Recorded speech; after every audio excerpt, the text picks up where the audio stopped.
through their books and through their YouTube lectures and through their circle of associates, such that there are people, whether like me or whether like some of you, who have that affinity with a more socially conservative or more traditional orthodox, whatever you want to say, Islam, but at the same time have that interaction with society and with the ulama class itself. Especially in Karachi, Pakistan, there's a particular new breed of alim who is known as the Islamic Banking and Finance Mufti. So the Islamic Banking and Finance Mufti, due to his efforts in the field of Islamic banking and finance, number one, has now interacted and encountered many people of many backgrounds in civil society. That has helped to fill in part of the gap, because one of the gaps was that the ulama did not have exposure to different segments of civil society. Then the second thing that the muftis in Islamic banking have done, and I personally actually agree and support Mufti Taqi Uthmani's positions and teachings and writings on Islamic banking. So one of the things that they have done for the sake of banking and finance is they have gone beyond just Hanafi fiqh. They have, number one, studied all the four madhahib. Just recently, one of my classmates, Mufti Hussein Khalil Khail, has written a book in Urdu on the fiqh of business and commerce, where he has actually mentioned the positions of all the four major Sunni legal schools on all the positions, right? No doubt it's not up to maybe a lay individual to pick and choose and select and mix and match, but the point is that in order to find ways to make finance, commerce, investment, etc. permissible, these ulama, and there's not a small number of this, a good critical mass of them now, have worked in this field of finance and banking, have gone beyond Hanafi fiqh, have looked at other legal schools, have traveled to conferences, have done research, have presented papers, have interacted with Egyptian ulama, have interacted with Malaysian ulama, have interacted with Gulf ulama on this topic and field of finance and banking. So what we want is that exact same scholarly activity should now be done to other areas of law, not just banking and finance. Should be done with blasphemy law and apostasy law. Should be done on hadood ordinances. Should be done on so many other aspects of the sharia. The same activity from the same ulama, in the same way that they're doing it, in the manner and way I just described to you. All right. And this is something I have said, not to the most senior of them, but like to the level 2 of them, several of them. I have said this to several of them repeatedly on several occasions, and have offered myself in partnership for them in certain ways, that certain things that I may know about law or Western philosophy or whatever it may be. I will also tell you that I have also tried to make this appeal to, for example, some of my former LUM students or people who I told you are of a traditional Islamic mindset, right? But they're not formally ulama. They have other knowledges of social sciences and humanities. And actually, I will share with you, when the Asiya Bibi incident was happening, I revived this and I reached out to several people. I have different times in the past reached out to professors, students, alumni. None of them were willing either. I wanted to make like a working group between some lawyers, judges, ulama, professors, to look at these things. A very private, informal little research group, right? Non-binding, everything. But I was surprised that just like there was hesitancy on the part of the ulama, there was hesitation on the part of these other actors. So this is a big problem. Until we have these collaborative efforts, we're not going to be able to move forward. I'll give you an example of another field that I have worked in. So for 5 years, I was a visiting faculty at Al Khan here, and their master's program in bioethics. And because those doctors, the students were mostly, one of our, Dr. Said Saab is here himself, and so 2/3 or 3/4 were normally doctors, 1/4 were I think nurses, and we had one PhD in genetics, one's from Northwestern. Now because they wanted the master's degree, they were stuck with me, but we did then, that was an example of a group of some doctors, some geneticists, some nurses, some practitioners, some faculty members, some people who've studied Islam, sitting together and looking at new issues. And this is really the way forward for the future. And unless that happens, I think that we won't, Islam is not going to be able to provide that leadership.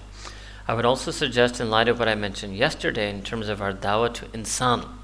So for example, one of the reasons why Sheikh Mufti Taqi Usmani has allowed to pick a position other than Hanafi fiqh for the sake of Islamic banking and finance is to help people come out of something that is haram, some type of interest-based finance, and bring them into that which is permissible.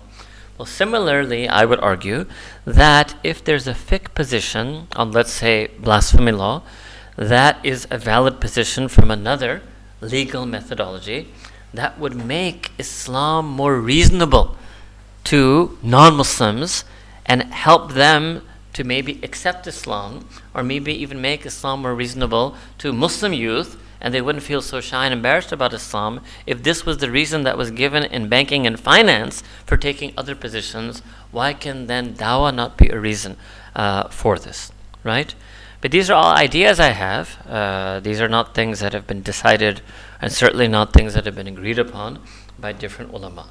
But the point is that there's a lot of scope for research and discussion and investigation. And unfortunately, that doesn't happen in a lot of laws.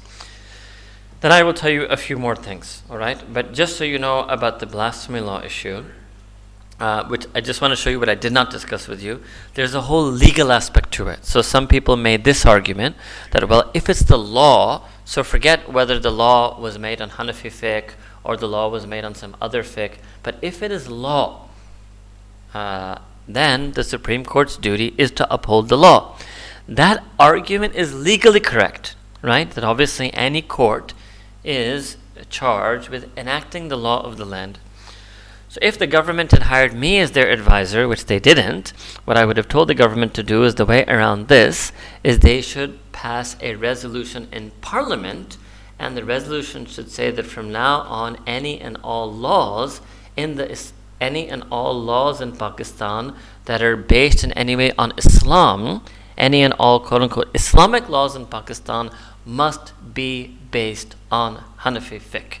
So first you pass that resolution, then you have the Supreme Court hear the appeal. The Supreme Court will say, well, because the Parliament has passed this resolution that any and all laws have to be based on Hanafi fiqh, so as the Supreme Court now, when we're looking at this case, we will now apply Hanafi fiqh, even though that's not what the Federal Sharia Court did, and that's not what the earlier courts did, right? And in Hanafi fiqh, the punishment for a non-Muslim who does blasphemy is not death. So there was a way that this could have been done, right? And again, unfortunately, the government also does not act. Is there any need even to speak about any government in this country in the past, I don't know how many decades, or maybe since the very beginning, has not really, your laws is in fact the best example. If you were ever to look at the laws, many laws are from the 1800s, still from the British. There's very few countries left in the world that are still using laws that were enacted by the colonial power. There's so many laws, not just for Islamic purposes.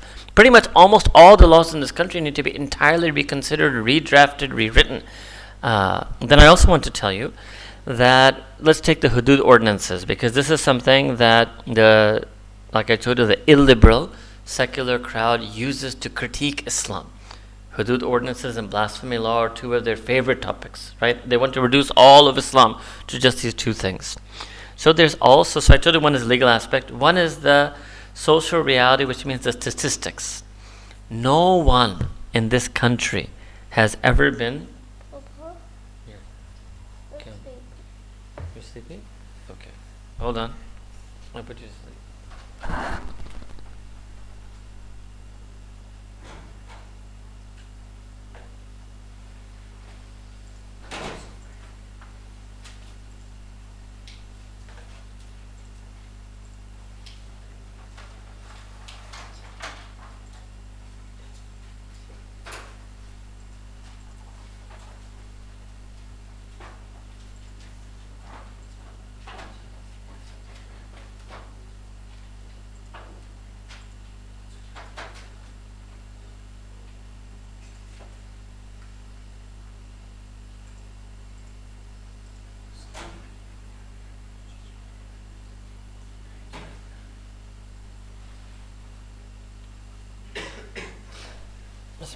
So in terms of the hadood ordinances, no one in this country, in the entire legal history of this country, was ever given the punishment of the hadood ordinances. No non-Muslim in the history of this country has ever actually been punished by death due to the blasphemy law. So if you look at the statistics, one is this is how many cases have been found. That's also a problem, no doubt.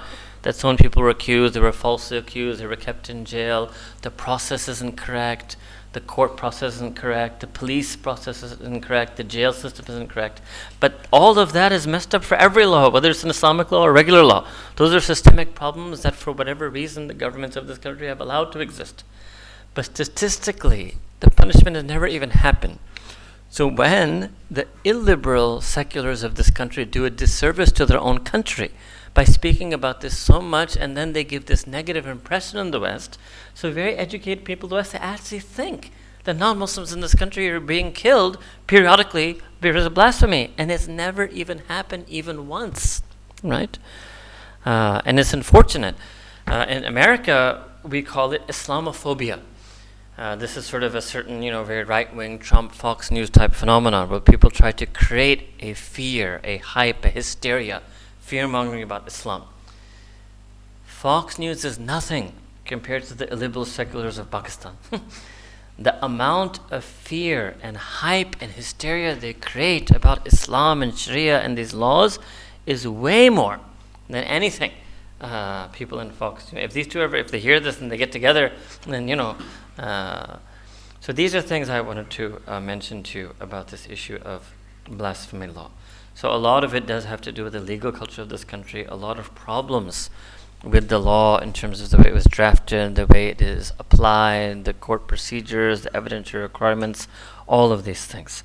And then I've already explained to you the religious aspect of it as well. So, while you write your let's pause here then and take your questions on this issue on the morning session. And then I will move to the second session, all right, which is going to be about the limits and boundaries of tolerance. This is on the phone. Okay, question one. What is the difference between kalam and aqidah? So kalam was just sort of literally, again, if you remember, it's a fancy English word, kalam, they call it dialectics.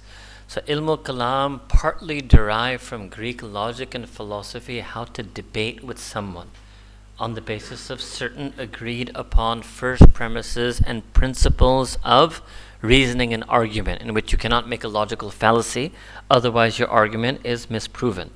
So because that was what a lot of Neo-Aristotelian Neoplatonic philosophy was employing, so the Ash'ari and Maturidi kalam tried to develop in a way sort of offering a philosophical argument, but about theological issues.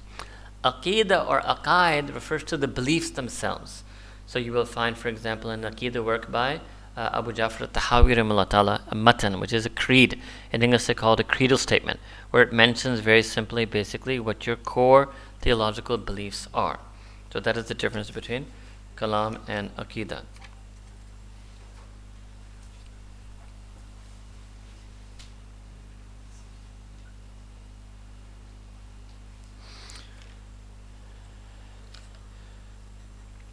Okay, so one questioner has mentioned some hadith. So I just did a couple of hadith with you. There are actually a large number of hadith and incidents. And you will find different kinds of incidents. You will find incidents in which somebody was sentenced to death or put to death even due to blasphemy. You will find incidents in which nothing happened to the person. You will find different gradings and levels of hadith about those incidents. All right? What I suggested to you again was that all the comments I made to you about apostasy being unique and different, and its intensity being more in the time of the Prophet ﷺ, the same comments apply to blasphemy. However, at the same time, you will also find authentic hadith from the earlier period of the Prophet ﷺ's life, in which, forget blasphemy, he was outright attacked and opposed. Whether the incident of the old woman throwing garbage on him every day, or people attempting to assassinate him, and आप में से कोई नौजवान को seat दे देना नहीं, मगर इनको स्वाब मिल जाएगा इंशाल्लाह. So you will find those instances as well, right? So if you look at that, what was the difference? The difference was in the early period of Sirah, that condition which I told you about, that Islam being established as a socio-economic system, as a society, had not yet happened, right? And in the later period, there was a sort of almost a political aspect to the act of apostasy or an act of blasphemy. So then you have to ask your question, what type of period are we in now? The social reality of any Muslim community or country, barring maybe one or two very small places, is just like the early period of the Sirah, where Islam has not been established as a social reality, right? And then so I would say the hadith that are from that time are the ones that are more relevant today. This I don't know the answer. Somebody is asking me a question about the stance of other ulama, so I can't comment on that. You would have to ask them to clarify their stance. To what little I did know about their stance, I did mention. Okay, hold on. There's some here as well.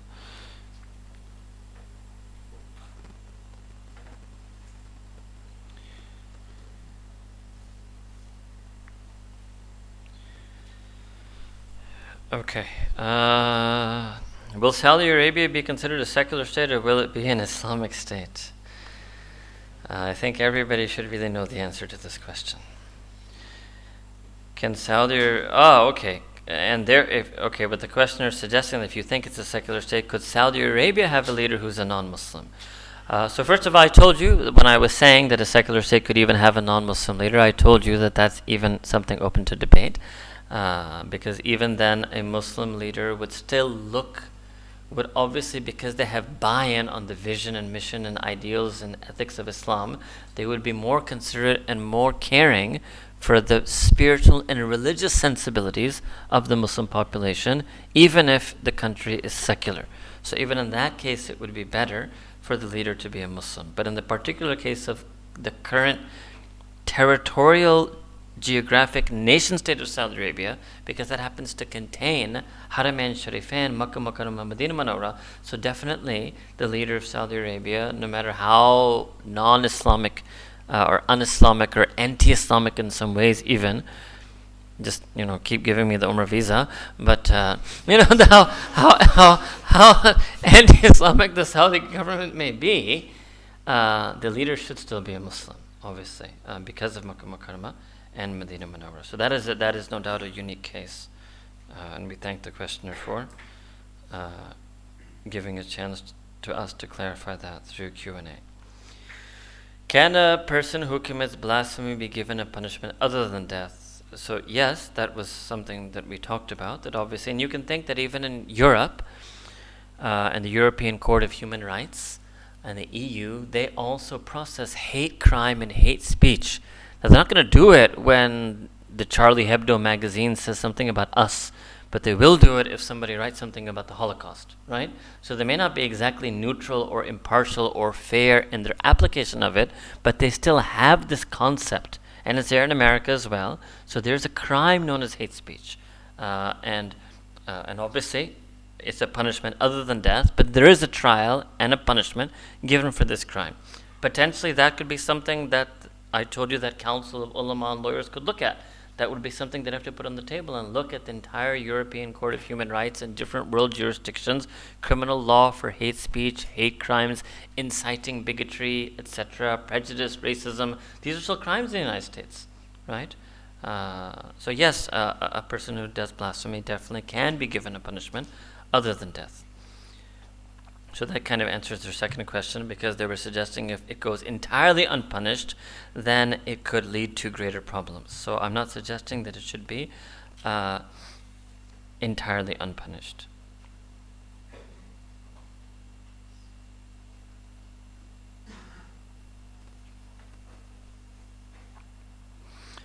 Somebody's asking a question that I heard, that there was ijma' of the ummah that the punishment for blasphemy for a non-Muslim is death penalty. So that is incorrect. I've already established. So for it to be ijma' means absolute universal consensus between and among all jurists across multiple legal methodologies.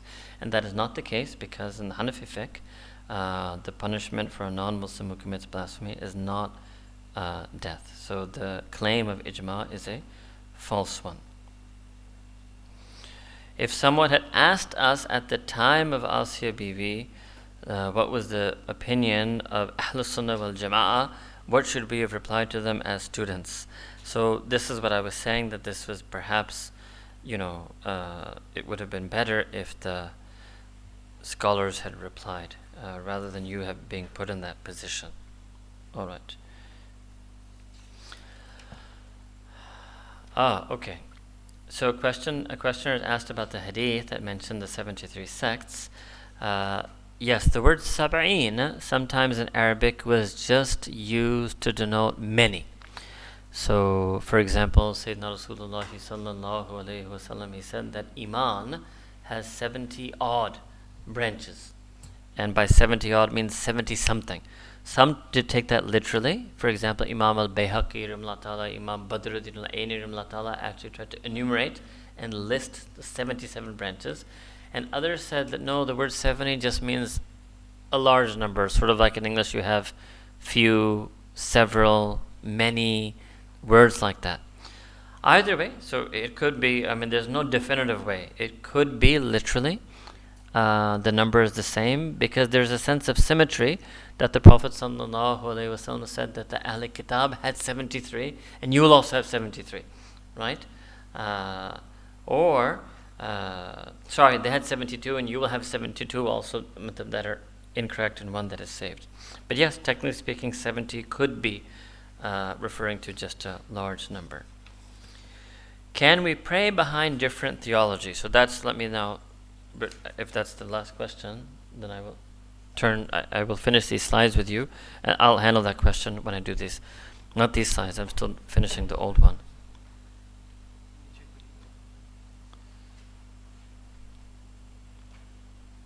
Okay. Alright, Bismillah. Okay, Imam al-Ghazali has a work, it's very interesting, it's called Faisal at-Tafrika. So Faisal means to make a decision, and at-Tafrika is again from what you saw in the morning presentation about sects. It has been translated in English and has been published by Oxford University Press, Pakistan, not even by Oxford, and in Karachi, and probably 99% of people in Karachi don't even know exists. You can buy it from OUP stores in Pakistan. All right. It was translated by Sherman Jackson, who is a black American Muslim, a professor of Islamic studies, and a sweet fellow. I had a chance to meet him once. All right. And he has a very good introduction. In fact, the introduction, half the book is his introduction, and half the book, because this is very short, it's what we call a risala, a short treatise by Imam al-Ghazali. So basically in that, Imam al-Ghazali was talking about two categories. There were two types, and basically what he's doing is this issue, what I've mentioned about what are the boundaries. So now we're coming to that issue. What are the boundaries? How far can you stretch the boundaries to have tolerance? But what is the limit that you can't stretch so far, because then your religion will lose its very integrity itself. So Imam al-Ghazali is basically addressing two types of people. One who he calls extremists, and second who he will call infidels. So there's another word, you may have seen this in Arabic, zindiq, and its plural is zanadika, which is slightly different from kafir and kuffar. Right? I'll come to that in a moment. Extremists are people who refuse to acknowledge any theological interpretation other than their own. So there are two types here. Actually, I wanted to put the word extreme twice. What it should say is certain extreme Wahhabis and certain extreme Barelvis for the Karachi constant. Not all Wahhabis or Salafis or Al-Hadis, not all Barelvis. Certain extreme Wahhabis and certain extreme Barelvis. In his time, there were certain extreme Asharis and certain extremes Atharis, if you remember those two names. So he's going to write about them. What it was is that those people, a person becomes so fixated and stubborn on their particular theological interpretation that they actually declare people who don't hold their position as unbelievers. So not all Wahhabis and Salafis are like this. There's a certain small subset of extreme Wahhabis who view all the other Sunnis as unbelievers. And this was a tendency that sometimes we call neo-Khariji, Khawarij. And this was an early fitna that started in the earliest period of Islam. All right? And it came from this, that they would make people Kharij from Islam. They would excommunicate, if you want to use a Catholic term, expel people from the fold of Islam.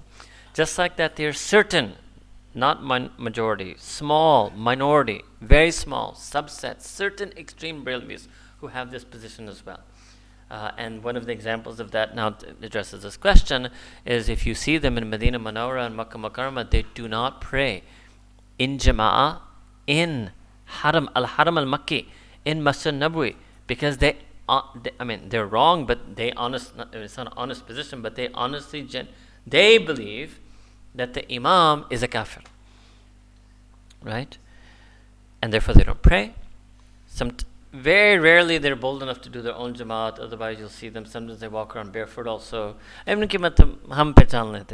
are some signs, right? But that's not the majority of Barelvis, certain extreme Barelvis, all right?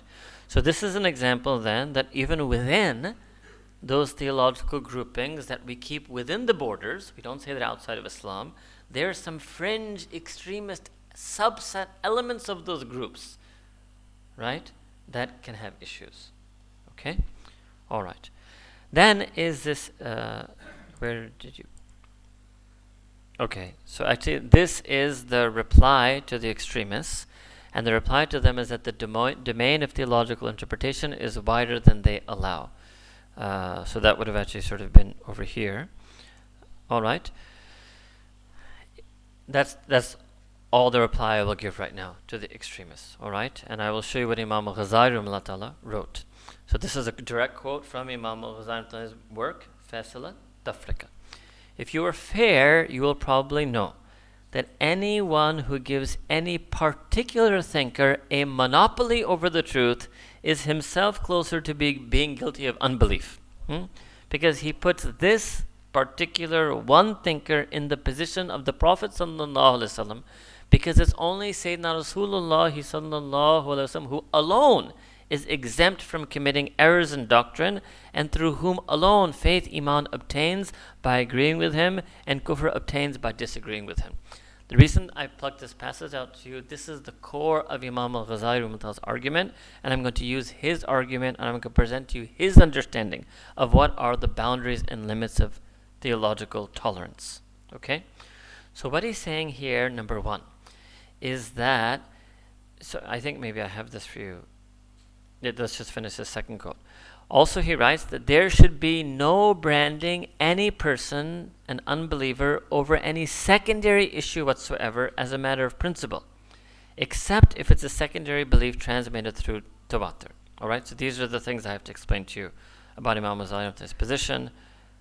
And then we'll come back to this issue of zanadika. All right.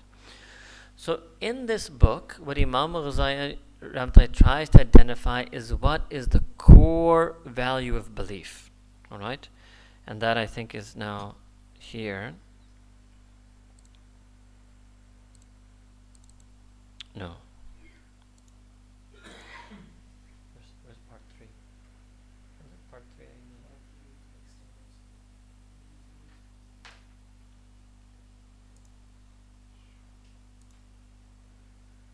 See if you can find it. Did you do it? If you did it?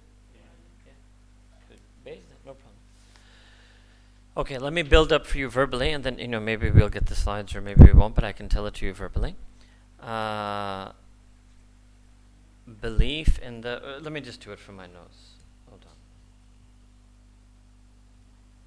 on. Okay.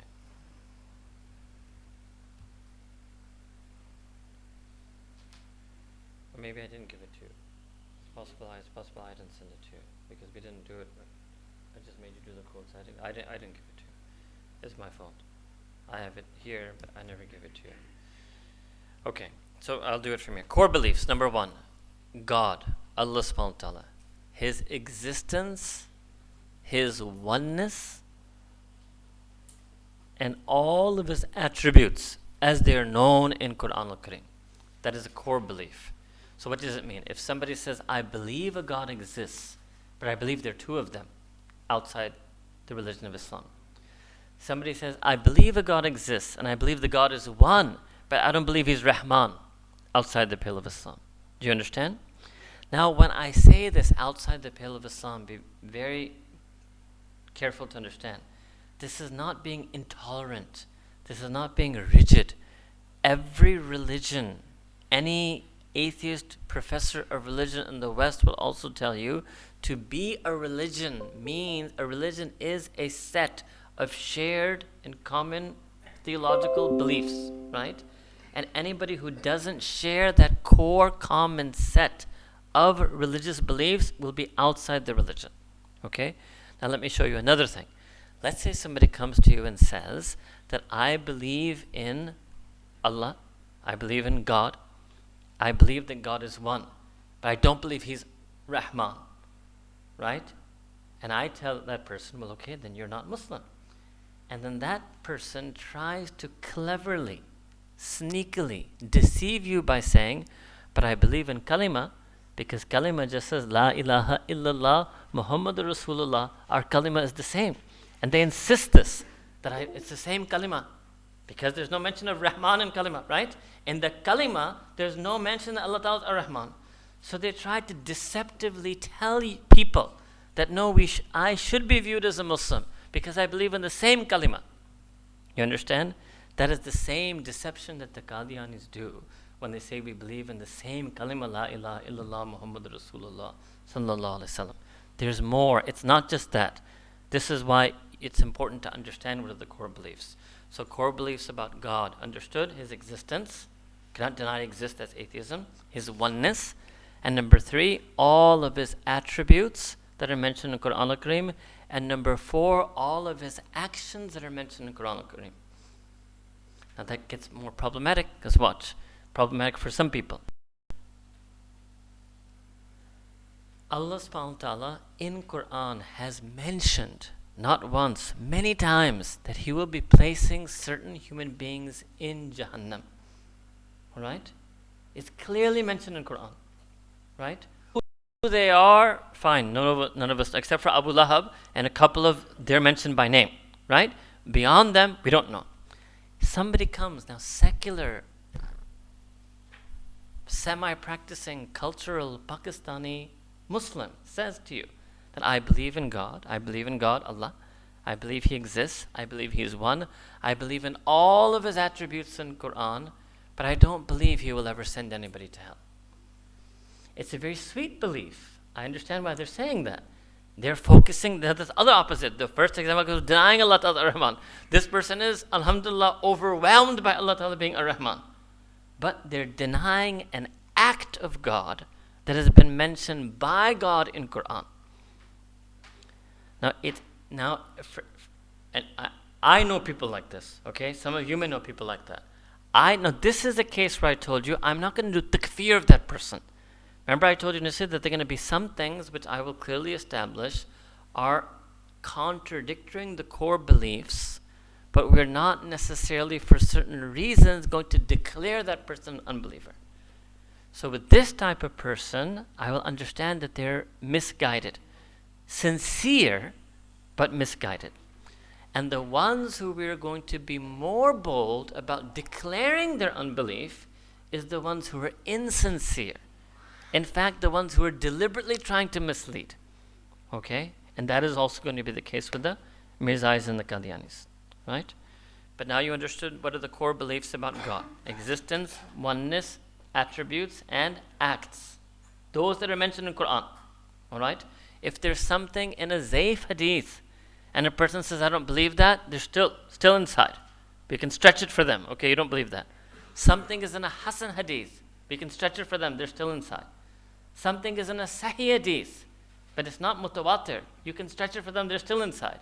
If something is in a mutawatir hadith, and they're very few in number, then the mutawatir hadith is considered to be as authentic, but next to the Quran al-Karim. All right. Second core belief is about Quran, Kitab, revelation, scripture.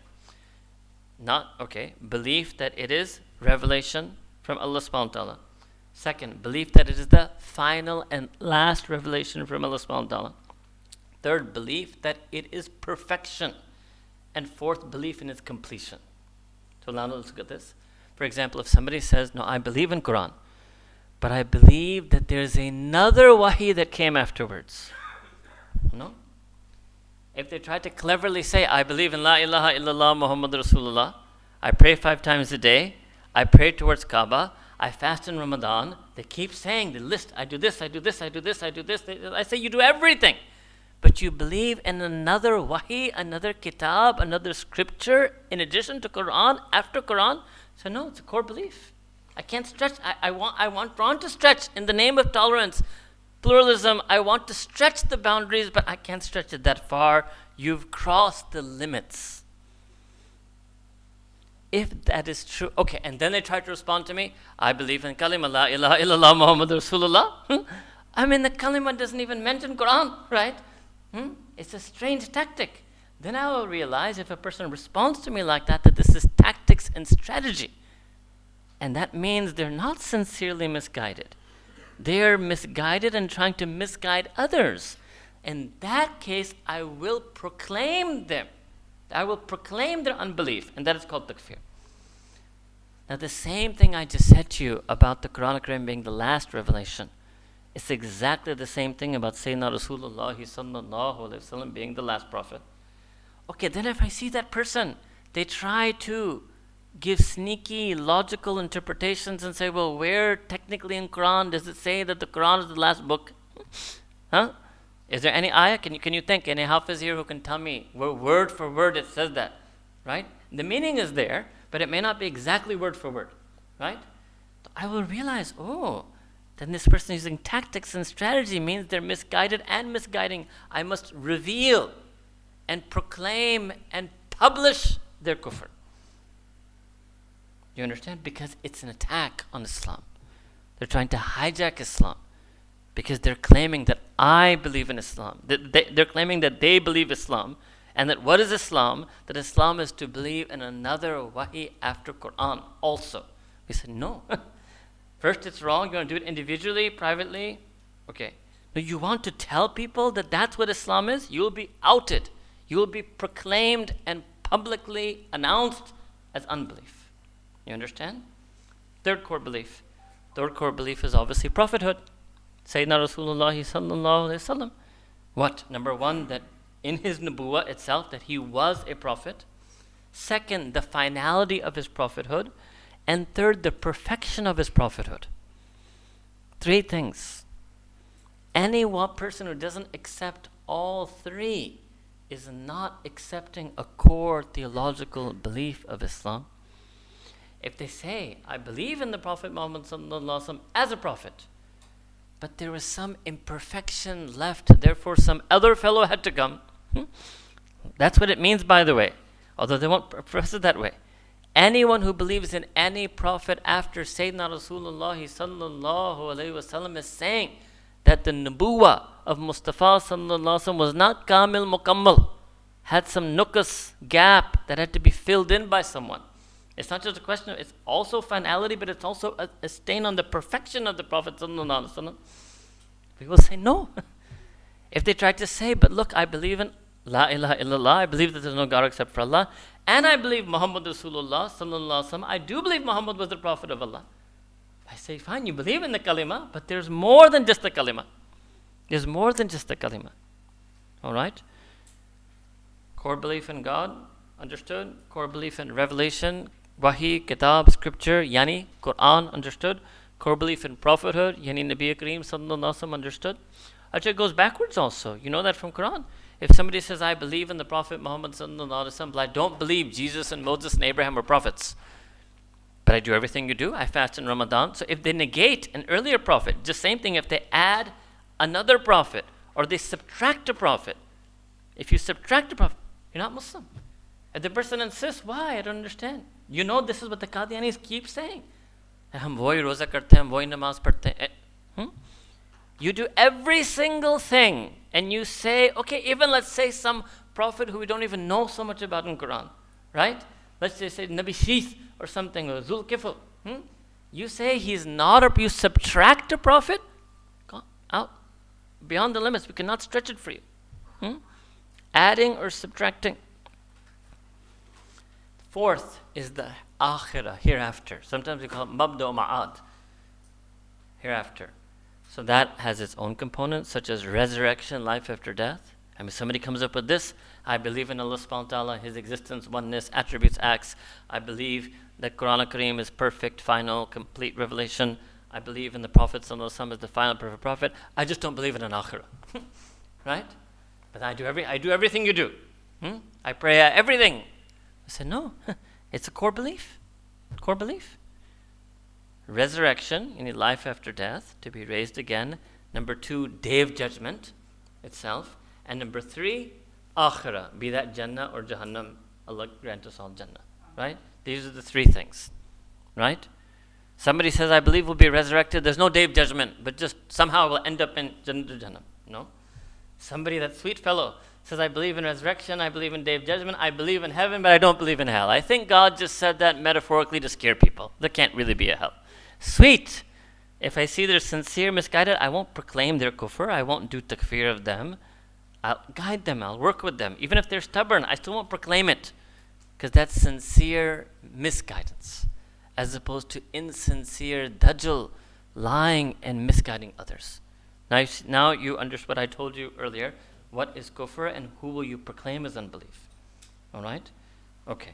So these are the 4 core beliefs. So now we go back over here.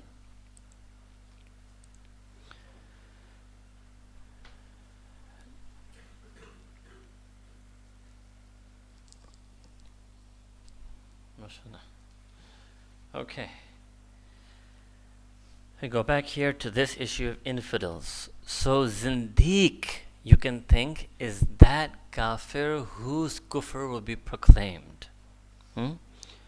They strictly adhere to beliefs that are there should be a space here, in opposition to the religion of Islam. They may hide it or they try to offer interpretations for it. I mean, they're unrepentant about it. Oh, I believe in him and a prophet, but as a shadow prophet. Would you accept if somebody says, I believe in another revelation after Quran, but it's a shadow revelation? It just has the same things that are in Quran. It doesn't have anything new. I said, it doesn't matter. You would not accept that person as a Muslim if he says, I believe in another revelation after Quran, but it just confirms what's in Quran. It just supports what's in Quran. It doesn't change anything. But I believe it's revelation, it's wahi. I said, no, you're finished.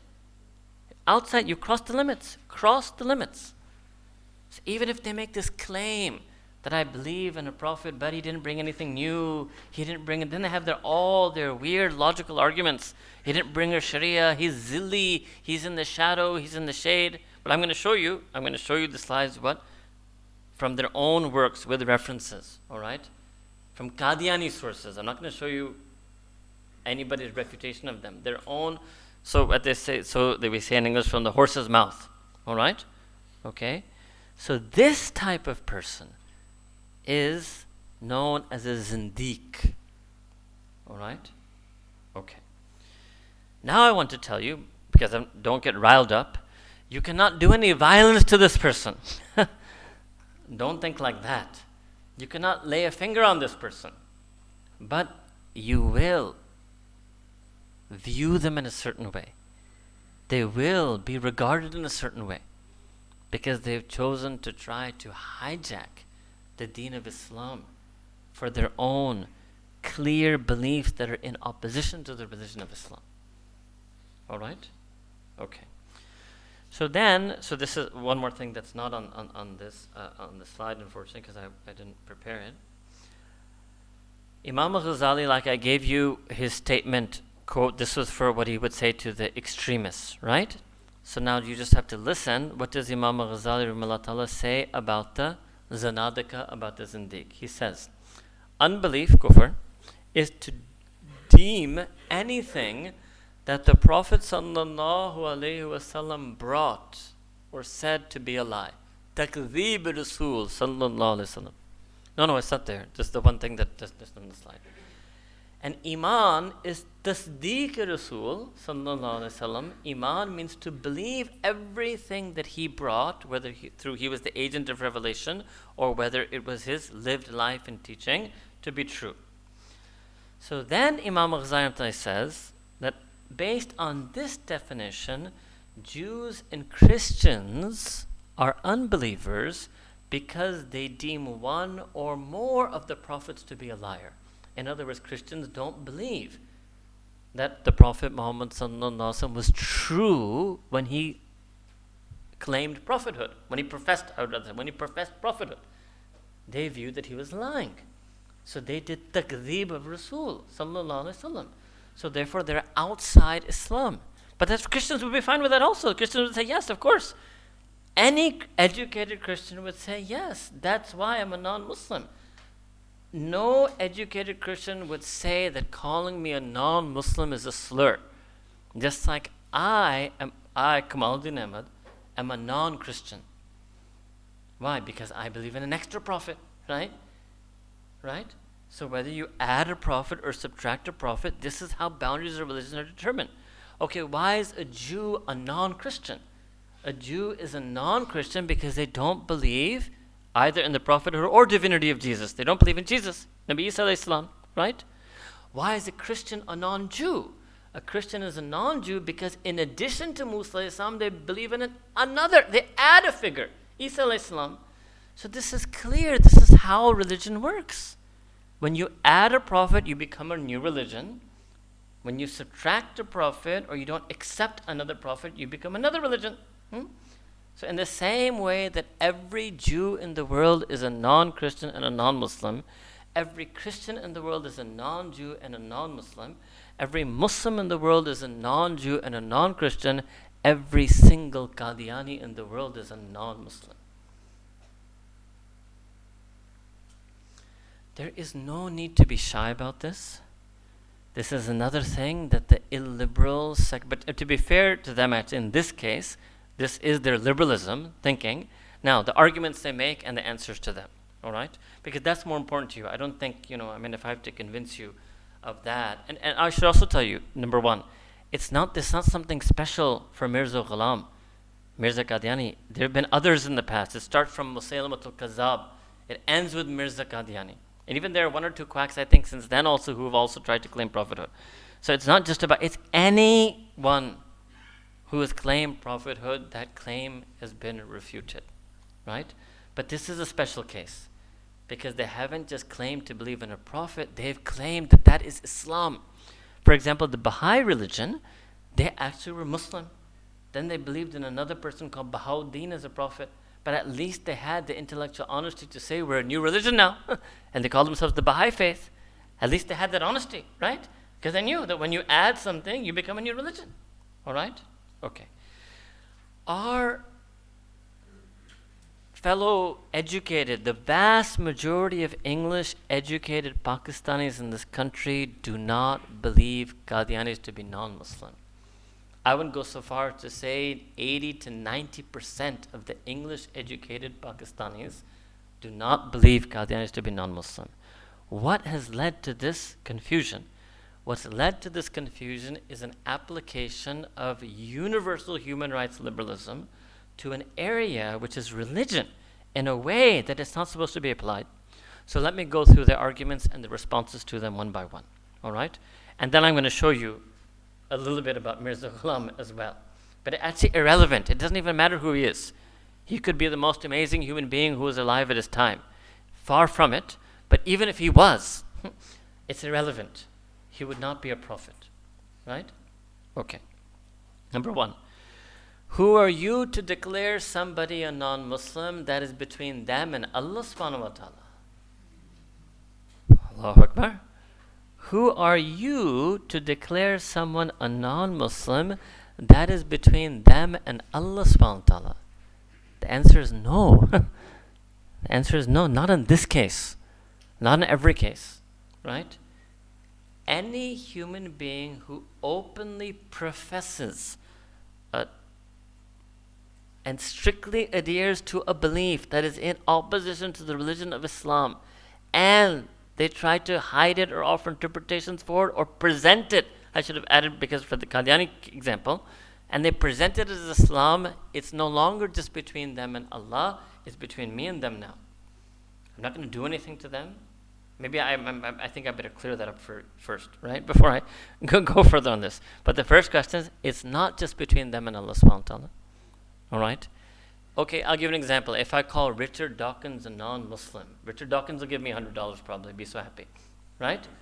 Why? Because he knows that he adheres to beliefs such that, atheistic beliefs, that put him outside of Islam. He's an intellect, and well, he has many other intellectual dishonesties, but in this matter, he will be intellectually honest. All right? Okay. Before I go further, let me explain one thing very importantly. Let me actually do that first because it's very important. Otherwise, people also can try to take this out of context. So let me do it at the end, but I'm going to do that now. What is the hukam? What is the hukm shari of a Pakistani Qadiani living in Pakistan? Right? Okay. If they accept that their belief in Mirza makes them a new religion, they will be given freedom of religion in this country, just like other non-Muslim minorities are given freedom of religion in this country. Now, the freedom of religion that is given in an Islamic state is the freedom to practice your religion, not the freedom to preach your religion. So this is another thing secular, so let me talk about this as well. So secular liberals often ask this question, that, well, that's not fair. You want that you can send Muslims to other countries and openly preach Islam and invite them to Islam, but you won't allow a non-Muslim to preach whatever it is, whether it's atheism or it's Christianity or it's Qadianism or it's Hinduism, whatever it may be, to Muslims. Why not? Okay, there's an answer to that. And they will also do tans. They will be sarcastic. Or is it because you're so weak in your faith? Right? That if Dawkins sets foot in Pakistan, all of Pakistan will become atheist? No, right? But the first answer, what's the real answer? The real answer is that if you knew something to be true, would you ever allow anyone to invite that person away from truth into something that is false? That's not human rights. What type of concept is that? Now, the secular liberal doesn't have 100% certainty that Islam is true. Otherwise, they wouldn't say this. Why in the world would I let somebody invite? So when you go to the other type of law, can I let somebody preach treason to the state? They say no. Can I let anybody preach racism? They say no. Can I let anybody preach violence? They say no. I said, but why not? Why can't I let them preach? I mean, they should be strong enough to resist. They should be good enough to resist. They say, no, these things are false. You cannot allow people to invite a person away from truth into falsehood. So it's okay, fine. That's exactly the same reason why we don't let. So the freedom of religion to a non-Muslim minority in a government organized according to Islamic principles would be freedom to practice, but not freedom to preach. In practical reality, if the government is not organized on Islamic principles, it's a secular government, they may even give freedom to preach, but that's not the Islamic ruling. All right?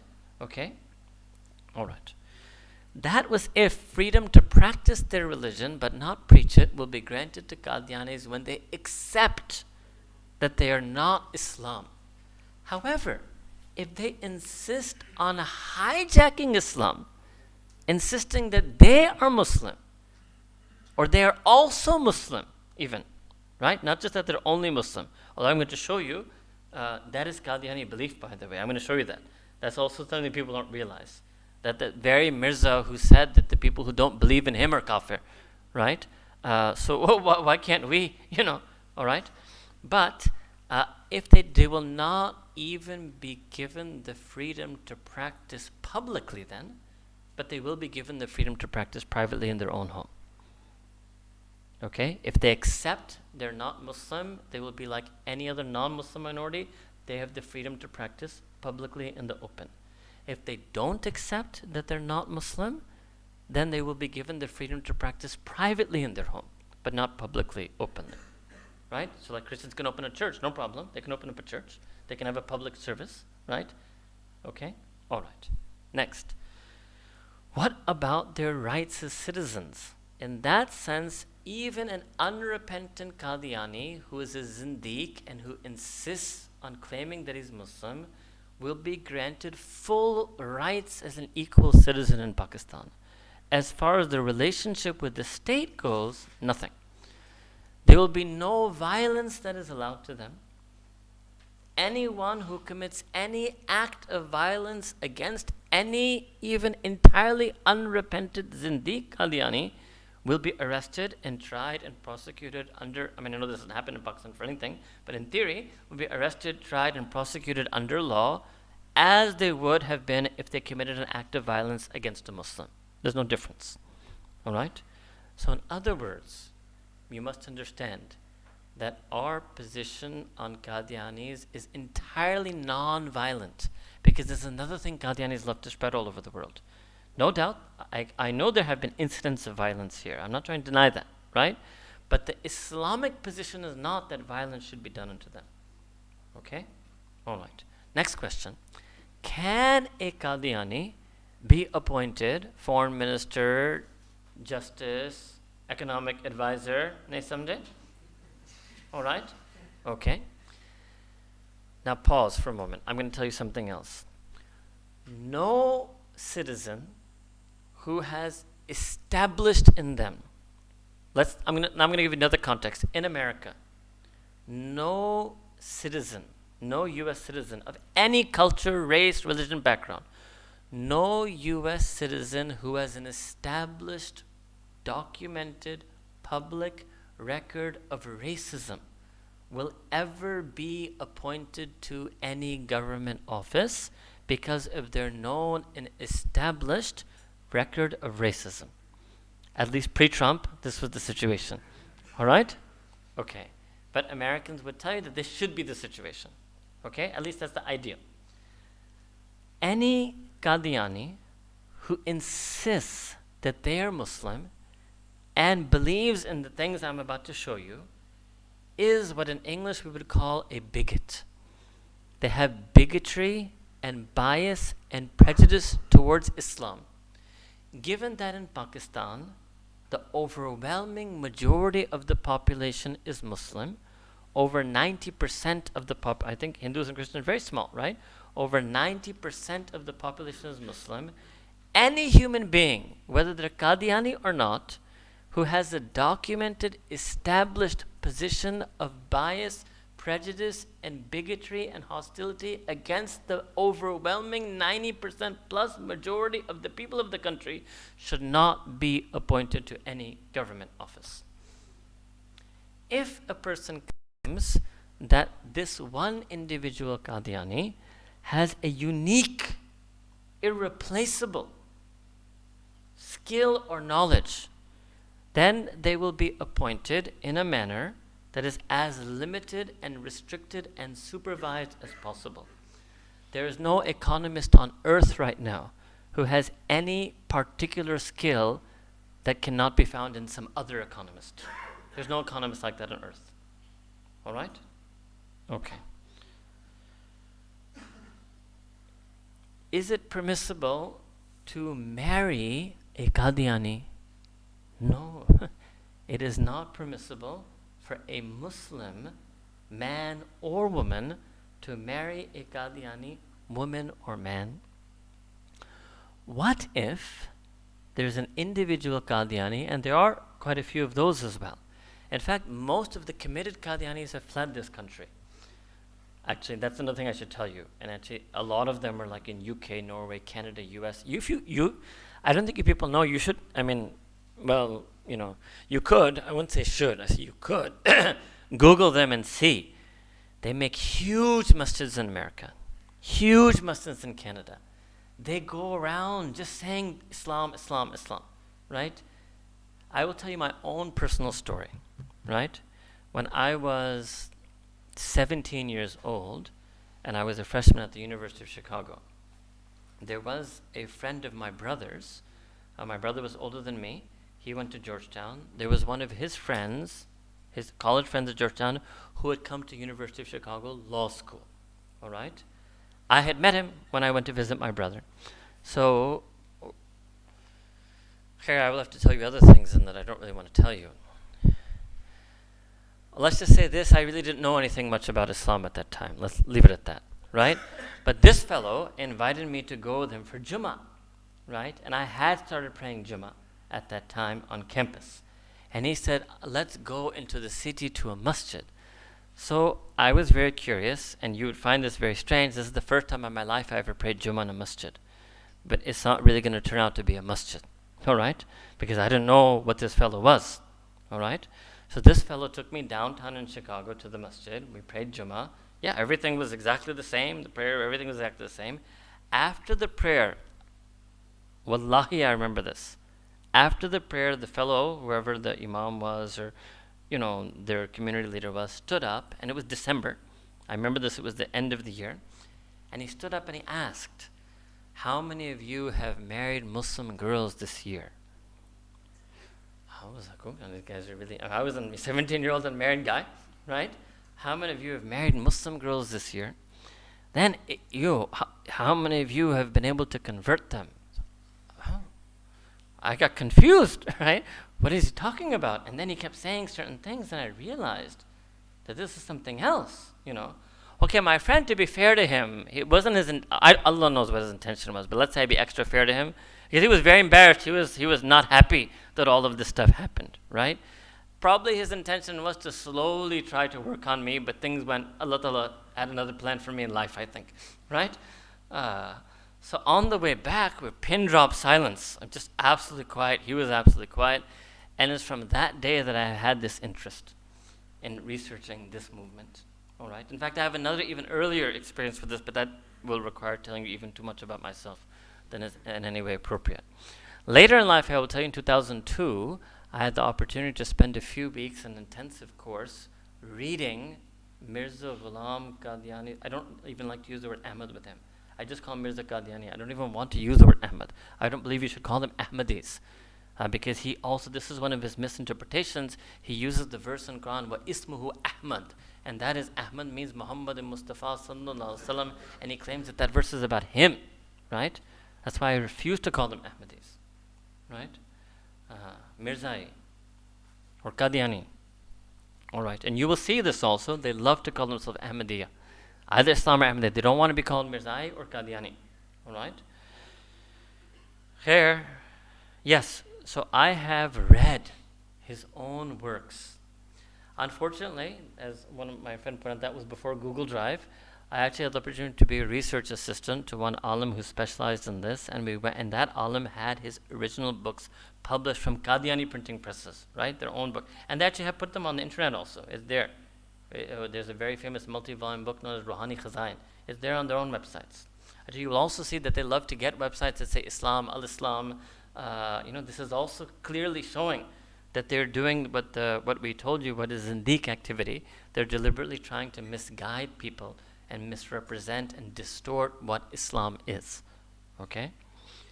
So in that, we saw, so unfortunately, that was before Google Drive, but to the best of our ability, our friend here, Saad Rahman, has tried to find some of those quotes that I had told him about. So, now I need this to work because I'm showing this.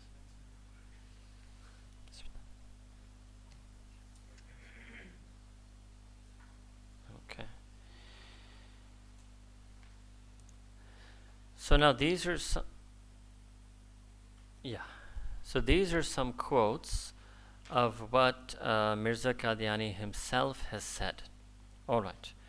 And these are from their own sources and their own works. This is entirely, every quote you will see is from their own sources. So that's honest research, right? If you want to know what Sunniism is also, you should look at the Sunni sources, right? And if you want to know what Qadiani religion is, the false religion of Qadianism, it's not a sect. Never call it a sect of Islam. It's not a sect of Islam. All right? Okay. Allah has revealed to me that he who does not follow me, Mirza is saying, and does not give me his oath of allegiance and remains in opposition in disobeying the will of Allah and his Rasul, he's referring to himself as Rasul, and is Jahannami, is doomed to hell. So this is what Mirza thinks about all Muslims who don't accept his prophethood. So it's clear he also understands that he has created a different religion, right? So when secular people get so disturbed that why do you think they're non-Muslim, tell them first that he thinks we're non-Muslim. First show them that. There's no claim on their side, and you're going to see it more coming. There's no claim from their side that we are Muslim. They will openly, repeatedly say, who does not believe in him and his prophethood is not a Muslim. right? So either I have to accept that he's right, okay? Still means we're different religions, right? If he's right, it still means we're different religions. And if he's wrong, it still means we're different religions. So one thing there's ijma on, if you will, is these are two different religions. Okay? And they should say, well, how tolerant is this, right? What happened to all your liberal, why didn't you comment on this, right? Okay? Next. It has been revealed to me, and the word he uses, ilham and wahi, he always uses these two words in Arabic. He's saying Allah has sent revelation to him. Sometimes he openly says he's a Nabi, but he also keeps saying he gets wahi and ilham. That the person who did not follow me and did not enter into my fold, my religion, is disobedience and as such should be thrown into hell. Okay? A man once asked the first caliph, okay, because these people, when he passed away, they have khilafah. They're copying Khulafa Rashidun style, right? I don't know which one they are now. Hakim Nuruddin Saab. Whether it is possible to attain salvation without having iman in Mirza. Now, why would you use iman in him? Have I ever told you, do you have iman in Imam Bukhari? No, I said, do you think he was a good scholar? If I use the word iman, it means I'm viewing as marsul, right? He replied, the first one replied, if the word of God is based on truth, so it means that the revelations given to Mirza are being called word of God. It is not possible to attain salvation without having faith in Mirza. That means me and you were gone. Right? Okay. Then, iska hawala nahi. Iska hawala. Dekh lo jaldi se. The basis for our claims is not hadith, but Quran and that wahi which comes to me. Yes, in support, we also present those hadith which are according to Quran and do not contradict my wahi.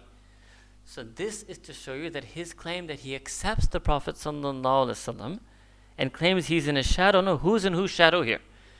He has his wahi and the Prophet ﷺ has hadith. Which one is being preferred?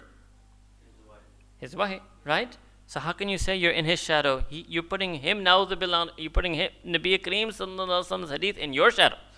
We will only take those hadith that do not contradict what I, Mirza, have been, wahi I have received. So this is not a shadow nabuwa.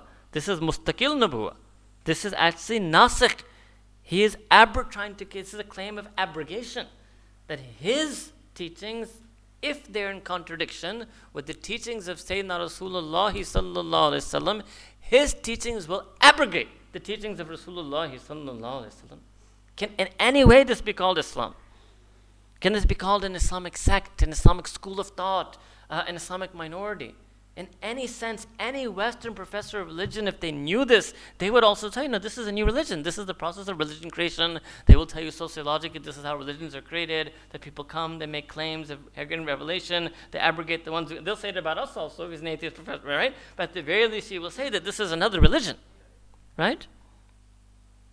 According to the entire Western university discipline called the study of religion, this is clearly a new religion, distinct and other than Islam.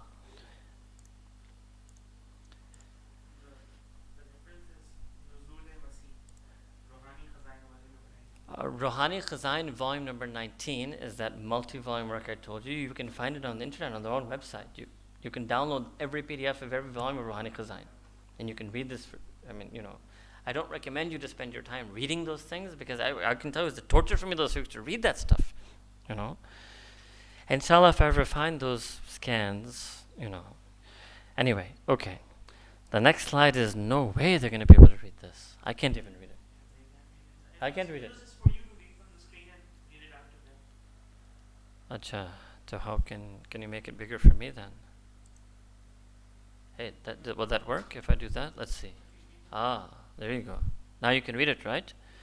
Okay, Mirza Ghulam, this is Rohani Khazain, volume 19. And Al-Bushra is another one of their publications.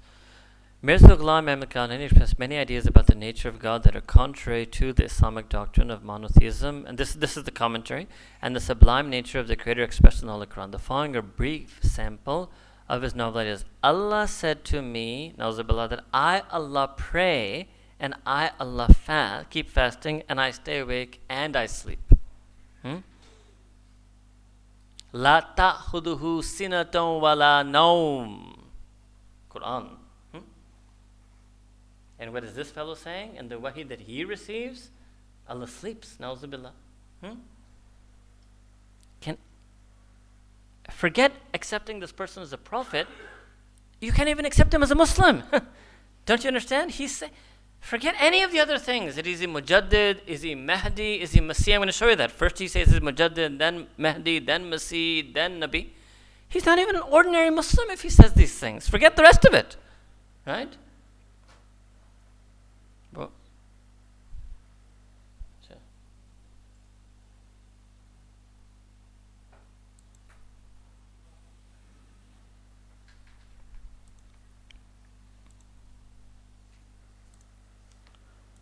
I can't see that, but what do I do with this?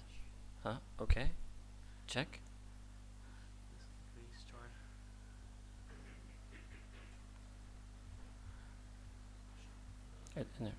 Other content.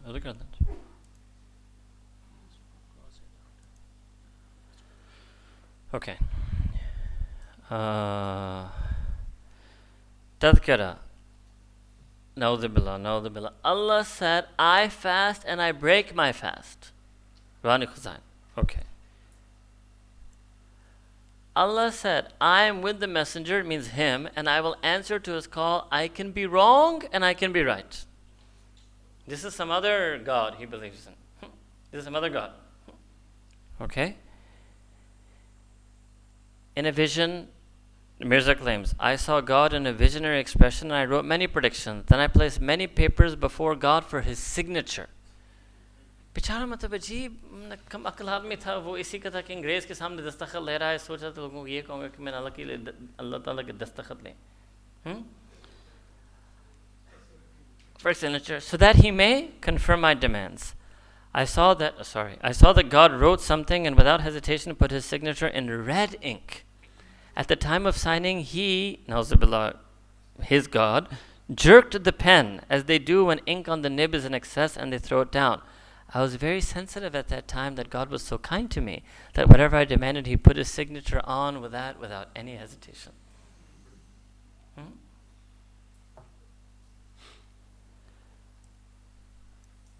O sun, O moon, you are from me. It's saying that Allah said this, and I am from you.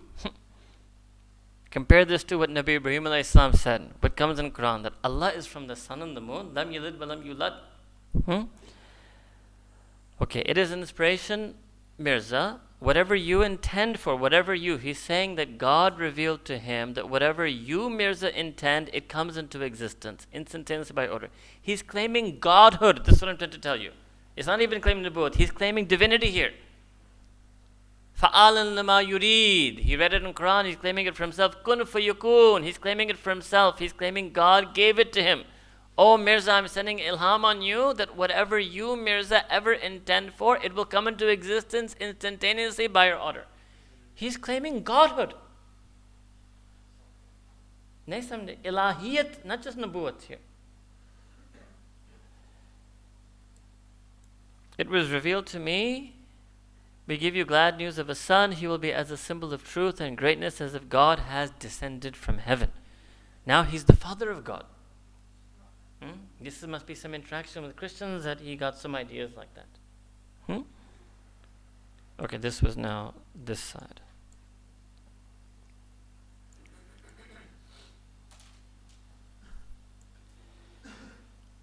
It says that he was revealed to him that you, Mirza, are from his imaginary gods, water, and they, other humans, are from cowardice.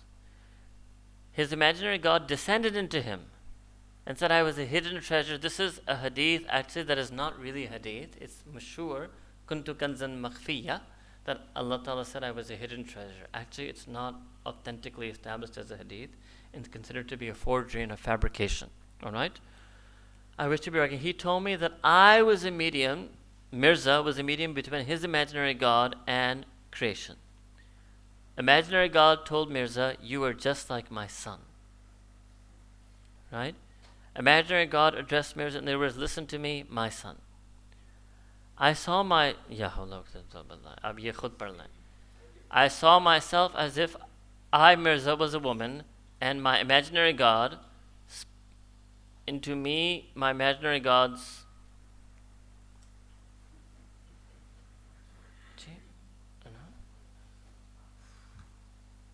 I have a secret relation. Mirza claims he has a secret relation with his imaginary God, which is quite unutterable. But then he apparently decides to utter it at some other time. All right? Then he claims that his imaginary God revealed to him that his imaginary God intended to nominate imaginary God's successor. So, imaginary God created another Adam that is you, Mirza Ghulam. Says that our imaginary God is made of ivory. You know, ivory, the elephant is shirk, idolatry. Okay?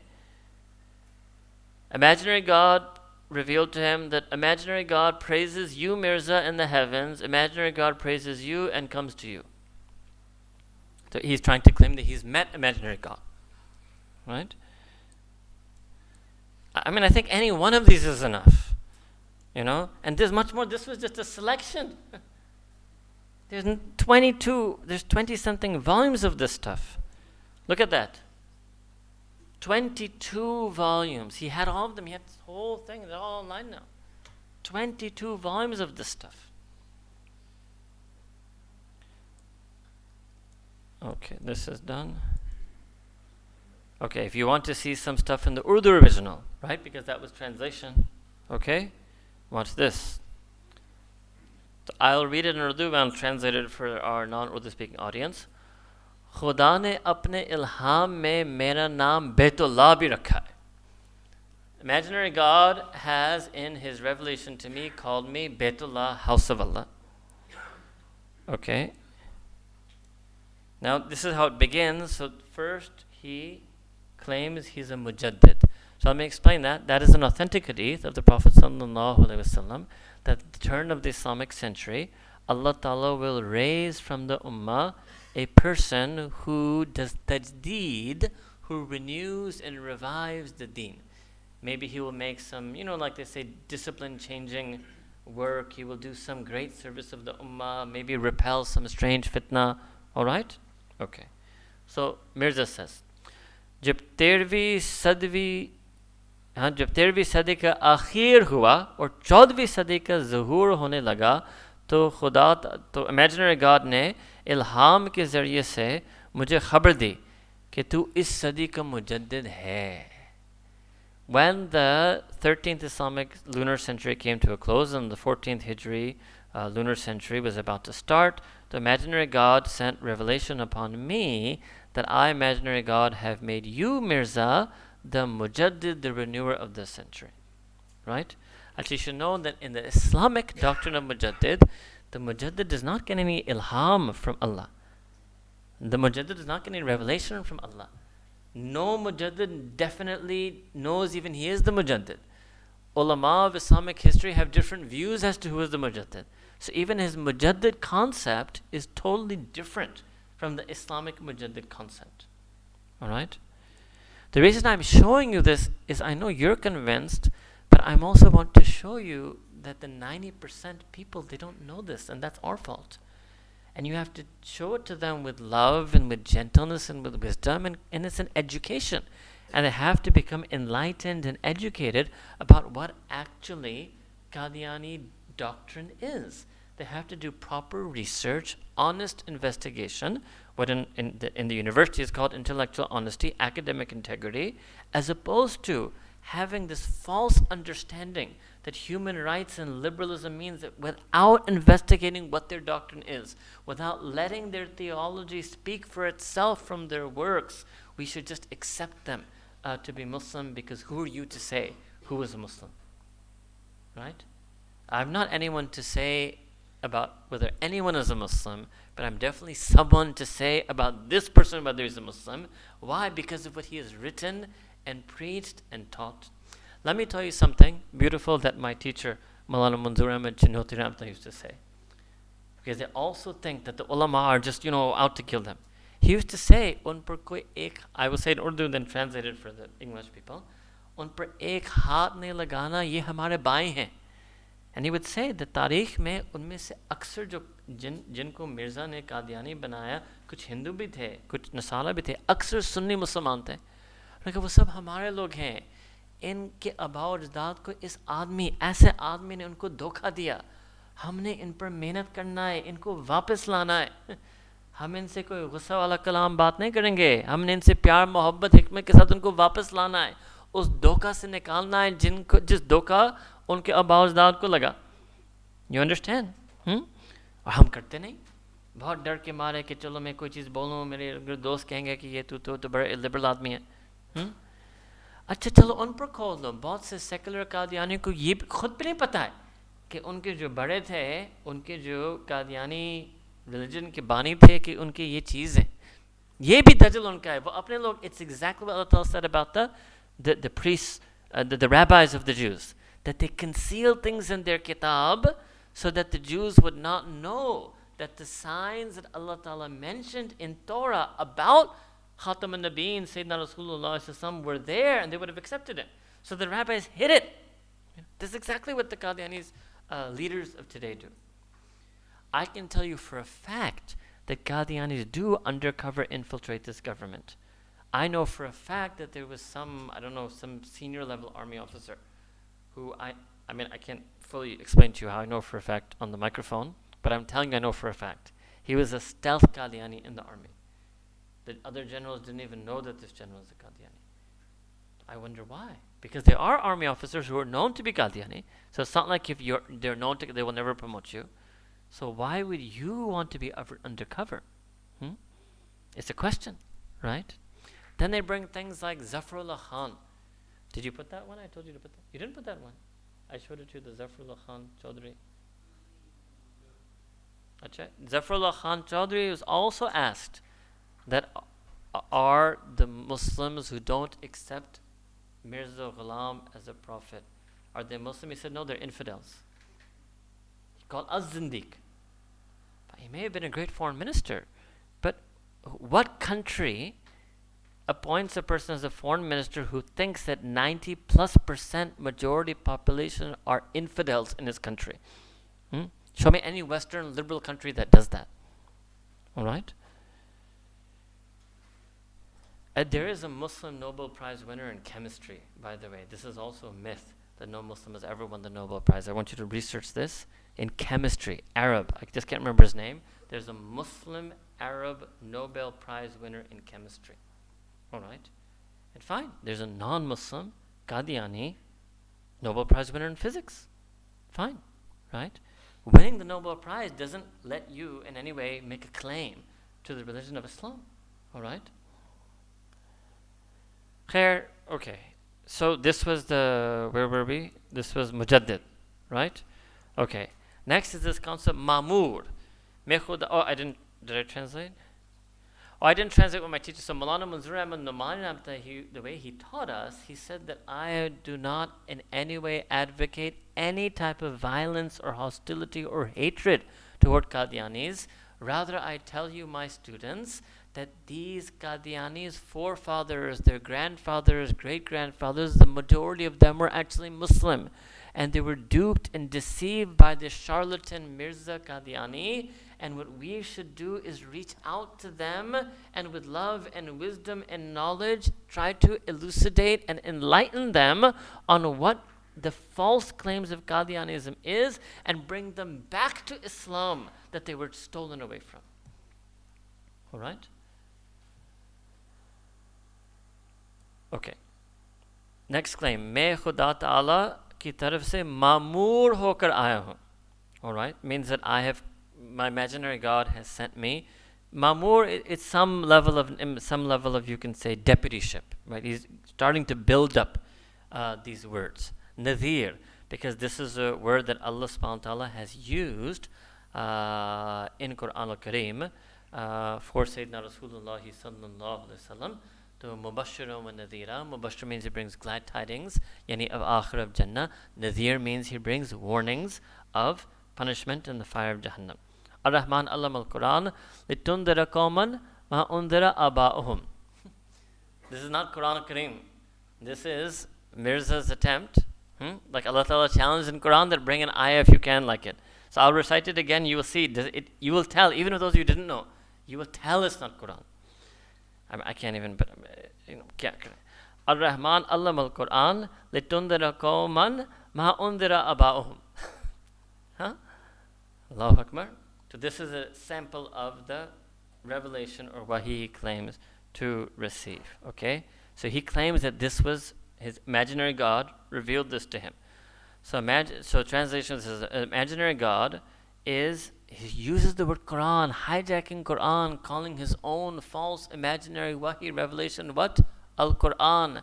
What word is he hijacking for his imaginary God? Hijacking the Quranic attribute of Allah Ta'ala Ar-Rahman, hijacking that for his imaginary God. You see that? Okay.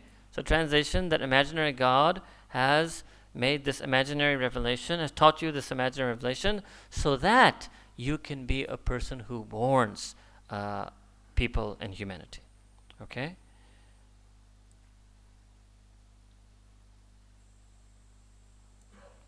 All right. Okay, then in his imaginary revelation, it says, Ya Adam, uskun anta wa zawjakal jannata. Ya Maryam, uskun anta wa zawjakal jannata. So Maryam didn't have a husband. Right? This is something Christians agree on. Muslims agree on. If you understood Arabic, you'd Ya Ahmad uskun anta wa zawjakal jannah. So this is an example of his imaginary revelation from imaginary God that says, O Adam, live you and your spouse in Jannah. O Maryam, live you and your spouse in Jannah.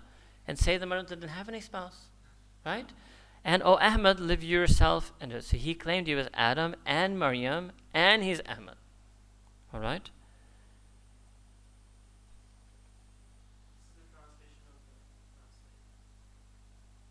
Oh, okay, there's another line there.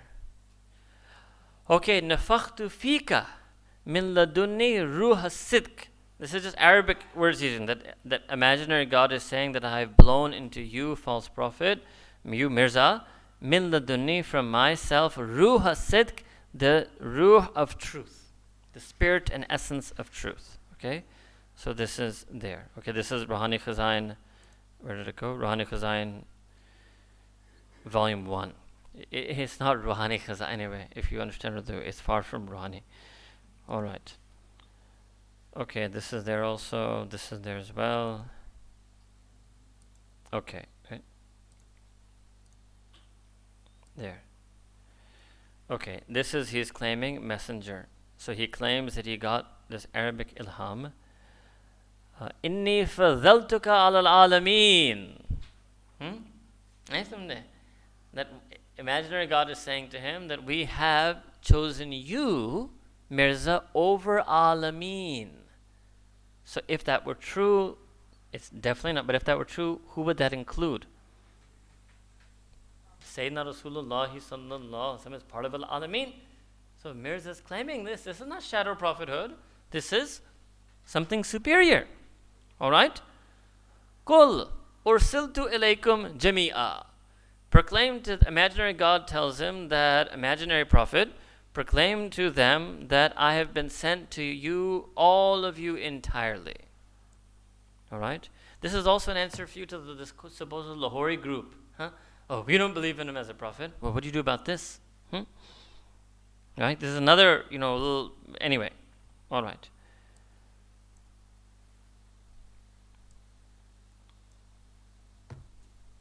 Sure.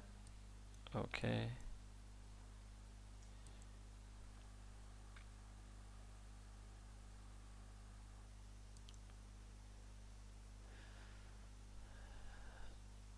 Yeah, we did this for you, I think, and I did this for you in English, right? Okay. Masih and Mahdi. Alright, so far he's Mujaddid, he's Rasul, he's God, Nauzubillah, Wabi Agya. Masih Mahdi, Adam, Maryam, it's all covered now. Okay?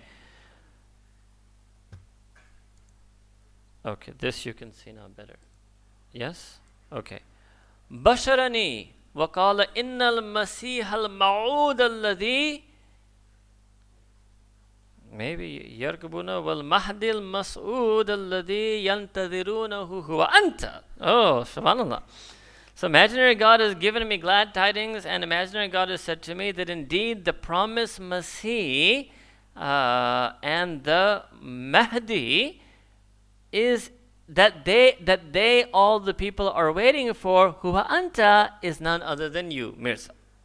All right? So this is Mirza's claim. So you've seen Mujaddid, Masih, Mahdi, Adam, Maryam, Ahmad, Nabi, Rasul, God. These are all of his claims. Right? All right. Imam. Maybe he thought he had to convince some of the Shia brethren. All right?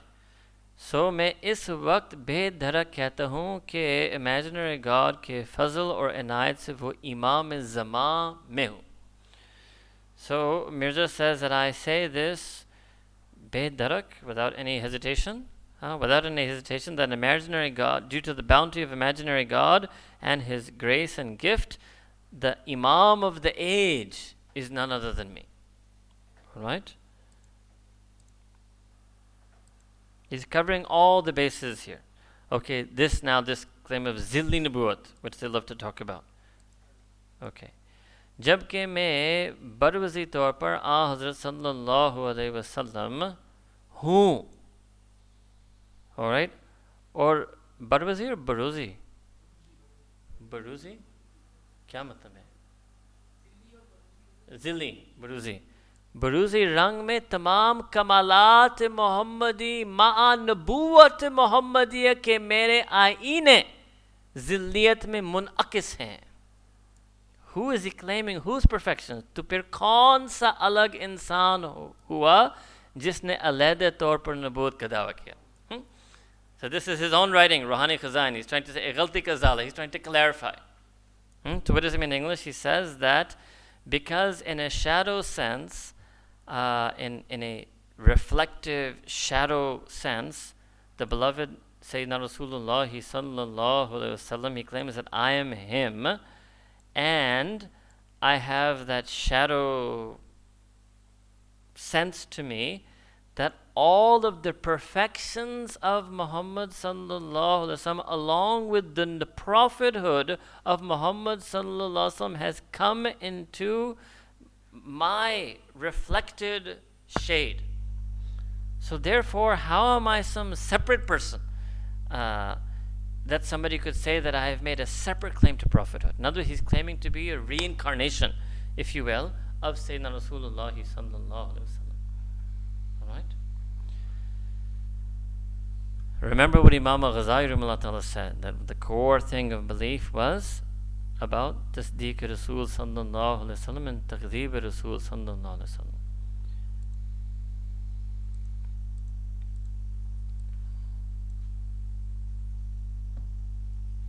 Oh God. Inna anzalnahu qariban min al-Qadian. You got the inna anzalna, that's little in different places. Okay? So imaginary God and imaginary revelation says to him that indeed we are going to send you soon from Qadian, where he's from. But I think it's enough. I think it's clear. All right? There's much more even than these were just selections. All right?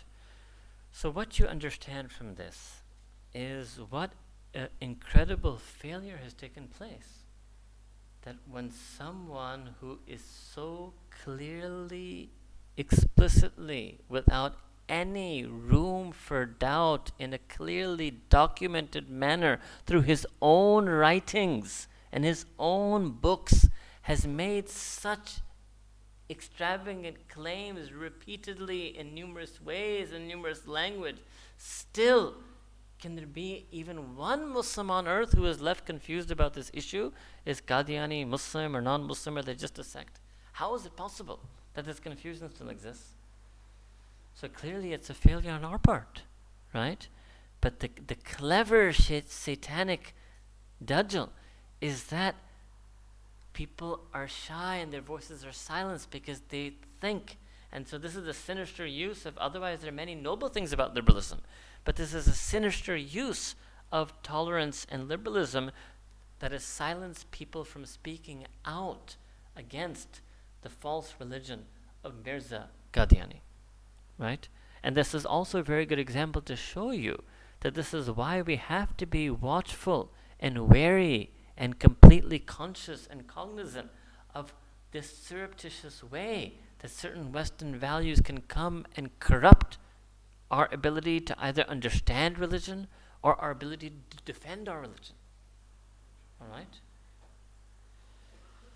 So this was the presentation that I wanted to give you on Khatam al-Nubuwwah, finality of the prophethood of Nabi Kareem sallallahu alaihi wasallam. And I again repeat to you, that's not the only core belief. There were certain core beliefs about God, existence, oneness, attributes, and acts, as mentioned in the Quran. Core attributes about revelation, the perfection and completion and finality of revelation, Quran, and beliefs about the Prophet sallallahu alaihi wasallam, his perfection and the finality of his prophethood, and certain beliefs about the hereafter. All right, which was resurrection after death, day of judgment, and then a hereafter, be that Jannah or Jahannam. Then another thing you will see that certain secular Muslims love to say that, oh, how can you say whether Qadianis are Muslim or not? Sare Maulvi kabhi jama nahi ho sakte Islam ki tarif par. Right? That Muslims can never agree on what Islam is. Interestingly, when it comes to Qadianis, there's absolute agreement between and amongst all Muslims that they are not Muslim. And according to all Muslims, these criteria that I mentioned to you of the core beliefs are agreed upon, right? God, revelation, prophethood, and hereafter. Okay? Now we pause and we take your questions. So questions can be specifically, if you have any questions about Qadiani, or generally on this topic of theological tolerance, pluralism, but also boundaries, borders, and limits. This distinction I made between kufr and takfir.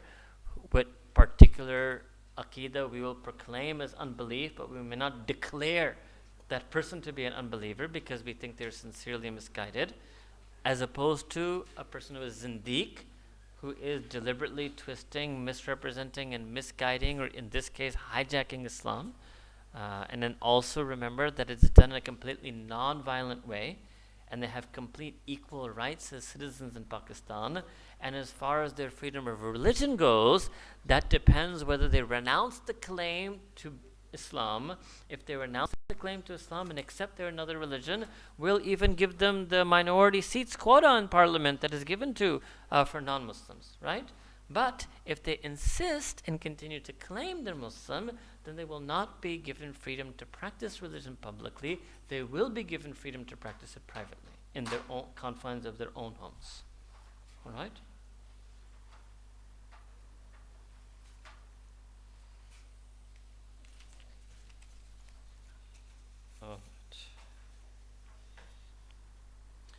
Okay, what is the ruling about Muslims who believe Qadianis to be a sect of Islam and part of the Muslim community? So that's a very interesting question, right? Like I had already told you, 90%. Well, I mean, I don't know that. I want to keep quoting that as if that's a sort of established statistic. I can just say a lot of English-speaking, English-educated Muslims do think that. So they think that out of ignorance. Right? They don't know these things, not interested in these things. They don't even want to know, like if I talk to them and say, oh, I'd like to talk to you about this, they'll say, no, I don't want to. मतलब हम इख्तिलाफी बातों में नहीं आना चाहते हैं, बस हम प्यार मोहब्बत से रहें, right? ऐसे प्यार मोहब्बत से रहना है, मगर एक दूसरे को समझना भी है, right? So I would not apply any shari ruling on such people, other than that they are either ignorant or they're willfully ignorant. Even if they're willfully ignorant, it still doesn't, put themselves out of Islam or anything like that. But it just shows that this is yet another dawah effort in which we have failed, right? And it shows that we have to gently, kindly, with love, explain. Let me explain to you why. In fact, if anybody's listening to me in the world, I don't challenge for debate, but I would say the way Jews, Christians, and Muslims, we have interfaith dialogue, I would like to have an interfaith dialogue with a Qadiani. And I would like to explain to him why I think, forget what he thinks, I want to explain to him why I think the prophethood of Sayyidina Muhammad sallallahu alaihi wasallam is so perfect and everlasting that we don't need another prophet. I want them to just listen to us, right? So I think this could be and as an example of a very first effort. That they don't, so forget that we have to out them in this. They also don't really understand this. They don't understand why. They don't understand who the Prophet Muhammad sallallahu alaihi wasallam was. If they knew that, they would never see the need for anyone, you know. So that's an example. Is perhaps good.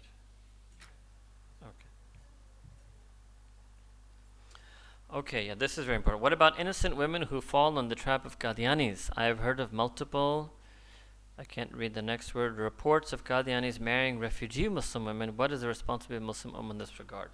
So as I shared with you in 1991-92, in that place of whatever, Qadiani religion, I don't call it masjid, in Chicago, this is something that I've eyewitnessed, this is something they do. So I want to tell you, not in Pakistan, but the Qadianis outside Pakistan are extremely evangelical and missionary, and they proselytize their religion. They are traveling Africa, converting Christians and converting Muslims to the Qadiani religion. They are actively in Germany. They're actively marrying Muslim women. Pakistani Qadianis in Germany tried to marry Pakistani Sunnis and convert them to Qadianism. I know, I have first-hand knowledge of such cases, all right? And this is a big problem. And we have to speak out about this, and we must educate our daughters about this, all right? But I wouldn't go so far as to say that a woman in that case is as poor and innocent as the questioner is making her out to seem. It may be unfortunate that her parents didn't educate her, the community didn't educate her, but ultimately, even if the word she has used is fall in love, so even if she has fallen in love with the Qadiani man, she needs to decide who does she love more, Allah Ta'ala and Rasulullah sallallahu alaihi wasallam, or the man. So it's basically the same answer I would give for a Muslim woman who falls in love with a Hindu man. It's the exact same answer. All right? Okay, yeah, this is also another thing. This is a very good question. So Qadianis also believe in the death of Isa alayhi salam. So this is a very important thing. Isa alayhi salam, the Christians believe that he died on the cross for the sins of humanity, right? So this is a very rigorously established Christian belief across all this is one of their common, Lutheran, Presbyterian, Catholic, Orthodox, all of them believe this, right? This is one of the core things of Christianity. So this Mirza, he was very clever because there's many more things about him that, one had time. He was trying to make himself appealing to the British. He knew English. He has some other revelation, by the way, which you can find, which is English revelation. He claims he's gotten revelation in over 20 languages. And the English revelation he quotes is grammatically incorrect English. So how can it be possible that a divine being, imaginary God, speaks bad English, right? And he has also in one place mentioned the name of the angel. And it's not Angel Gabriel, the name of the angel who used to bring him revelation is Tichi Tichi. He writes it himself. It's his own thing, right? But khair. Now, Muslims have always believed that Sayyidina Isa alayhi salam did not die and he was raised up by Allah subhanahu wa ta'ala, and then he will come back at the end of time. All right? There's a few modernist reformist Muslims, and unfortunately one of them by the name of Javed Ahmad Ghamdi was promoted extensively by General Pervez Musharraf on television during Musharraf's time, and ever since then up till now he has had a lot of following, because some of the other things he may say about state and society and current issues in Pakistan are reasonable, but his theological understanding of Islam and of Quran and Hadith is extremely problematic. And one of his problematic views is that Javed Ghamdi also believes that Nabi Isa alayhi salam has passed away. And I once started this, but I wasn't able to finish it, but I had found in some of Javed Ghamdi's Urdu works that it's not word-for-word plagiarism, but it's what we call extensive paraphrasing, which in a Western university would count as plagiarism and your paper wouldn't be accepted. That he's extensively paraphrased the Qadiani arguments for why Nabi Isa alayhi salam should be viewed and considered to have been killed on the cross in his own writings, right? Why Javed Ghamdi Sahib does this, if you want to be generous to him, you can think, well, that's sincerely what his research, the conclusion the research led him to. And if you ask me, I'm not going to artificially give him so much benefit of doubt, because I've read many, and I know many other things about him, right? He likes to be novel. He loves to come up with positions that are new and different to distinguish himself from what he tries to present as rote traditional Islamic scholarship. So this was a novel interpretation of his, right? And the reason is that Allah subhanahu wa ta'ala in the Quran al-Kareem, in different verses of Quran, not just this case, Allah ta'ala, and this, if you remember, I did this for you, none of you remember this, but in Winter Study Course 1, I explained to you the rules of Quranic interpretation and commentary. And in that, now is it 4:45 or 4:30? 45? Okay. That Allah subhanahu wa ta'ala has said two things in the Quran about Quran. Number one, that there are verses in Quran that are muhkam and mutashabihat, that Allah ta'ala himself has placed verses in Quran that are mutashabih, but it means that multiple meanings are similar and a person may get confused when picking the right meaning. Why did Allah ta'ala do that? Because another place in Quran, Allah ta'ala has said that He will guide people through Quran and people will be misguided also through Quran. So this is one aspect, if you ask me, of Javed Ghamdi's misguidance through Quran, falling into the incorrect interpretation and meaning of that. But keep in mind, as far as this presentation goes, that even if, but I don't agree with that, but even if you say you want to take Javed Ghamdi's position that Nabi Isa Islam was crucified on the cross, that doesn't justify all those things that Mirza said that I showed you. That doesn't change anything about the Islamic ruling about the Qadiani religion or the Islamic ruling about Mirza Qadiani.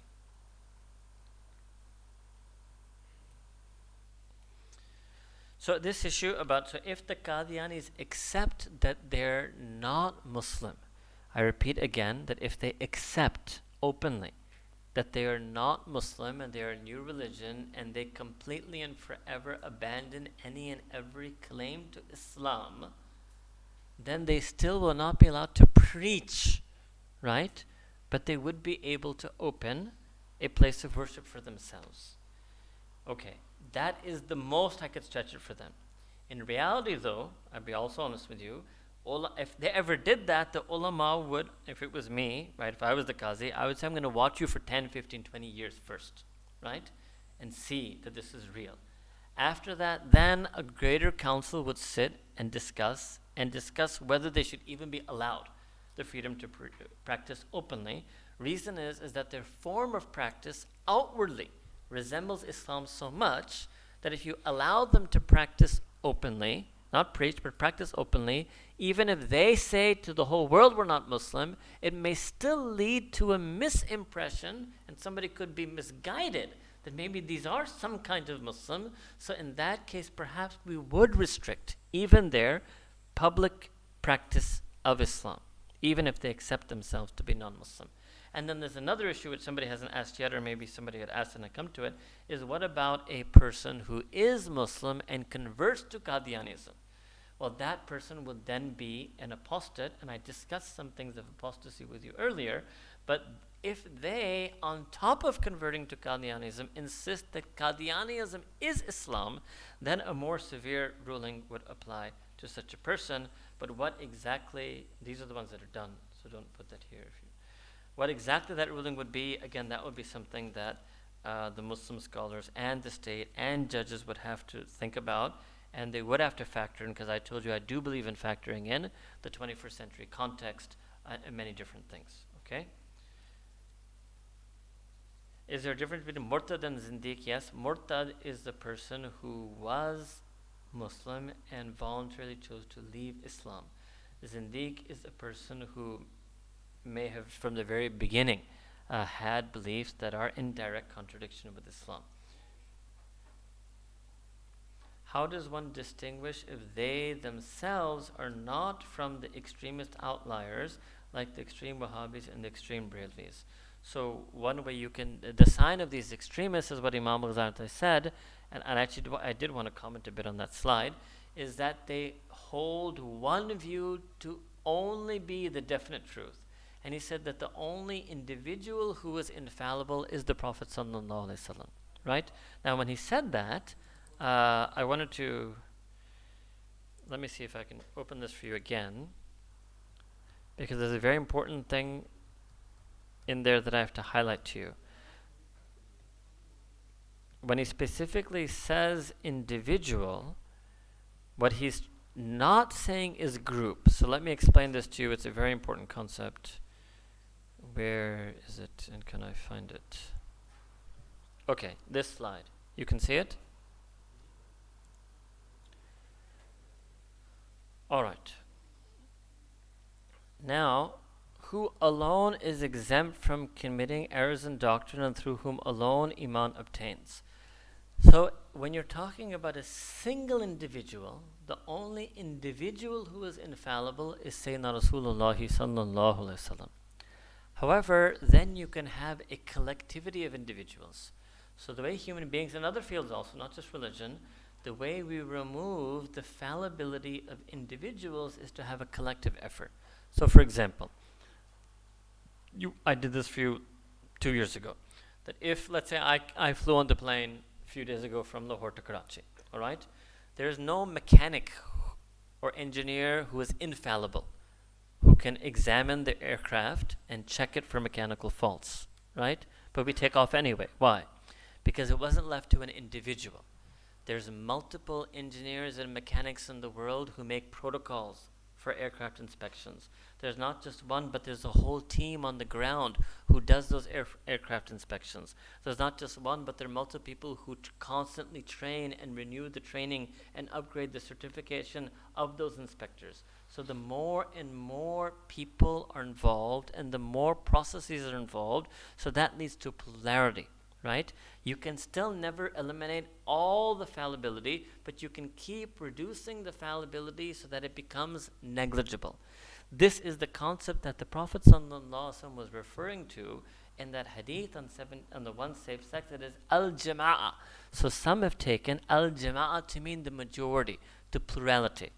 Now, one reason that does make sense is that when Islam is making a claim that it is the last and final religion, the last and final prophet, the last and final revelation, and it will be the only true religion for the rest of the future of humanity. And then for it to say, for any minority group to say that we are the true Islam, so then it says, well, Islam has itself failed. That from its own adherents, from its own ummah, the majority are misguided. So it weakens the dawah, it weakens the power of the claim of Islam as being the truth. Do you understand? So when the Prophet ﷺ said in that hadith, al-jama'ah, it also is more aligned with our understanding of God's attributes of guidance and mercy. That why would God reveal the last and final religion to the last and final prophet only then to make the majority of that ummah misguided, and the minority sect is the one that's right? It would only be an act of His mercy and guidance if the majority of the ummah remains guided throughout. All right? So that is another very important thing to keep in mind. Okay.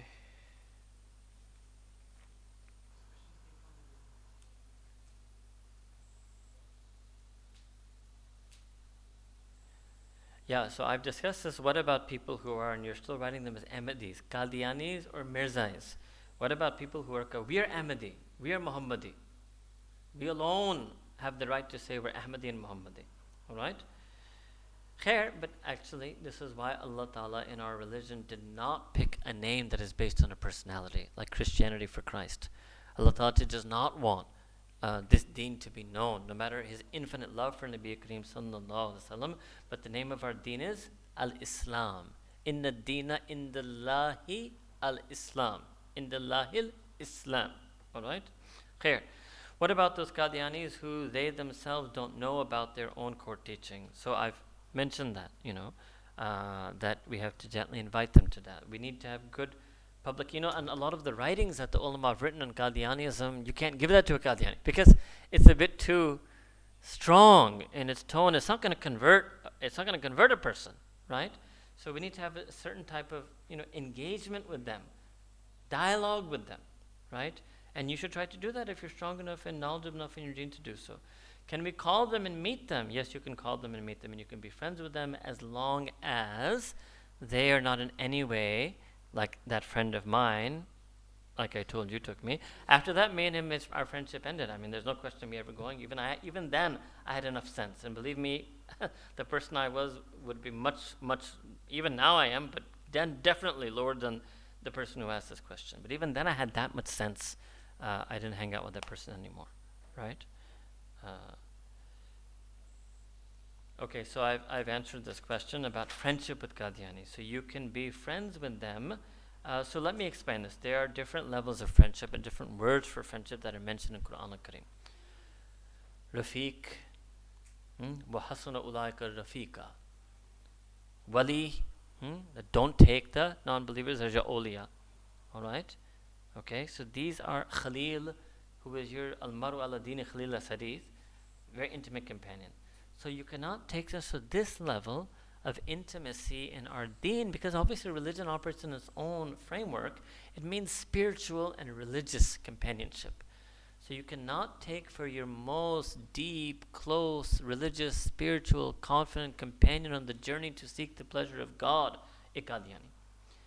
Can you, in university, there's a girl in your class who's Qadiani and you want to have lunch together and talk about economic class? Yes, right? Etc. So any non-religious, non-spiritual, purely professional colleague, as a guy at my workplace, he's Qadiani, can I have coffee with him? Yes, right? In fact, it's only when you do those type of social interactions that you'll create the opportunity for that dialogue and that invitation to bring them out. Okay? So, and I told you, my teacher also did not believe that we should have this social boycott. Because some people think, Qadian, I'm not going to go to his house. I said, if he's going to be preaching you about Qadianism, don't go to his house. But if you can go to house and befriend him and eventually one day try to gently talk to him, go to his house, right? And if you say neither is going to happen, but most people, I'll be honest with you about yourselves, neither is going to happen. He's not bold enough in Pakistan to talk to you about that. And you're not strong enough and confident enough and proactive enough in your faith to say anything to him. So say, yeah, but then it's just, like any other friendship with any other non-Muslim then. All right?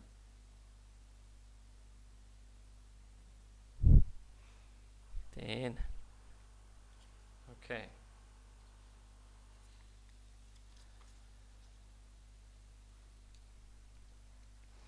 How are we supposed to react if someone blasphemes in our presence? You could react verbally, but nothing more. You cannot react physically or violently, but definitely you can speak out. And the Prophet ﷺ has mentioned this in Nahy al-Munkar, that the three types of Nahy al-Munkar.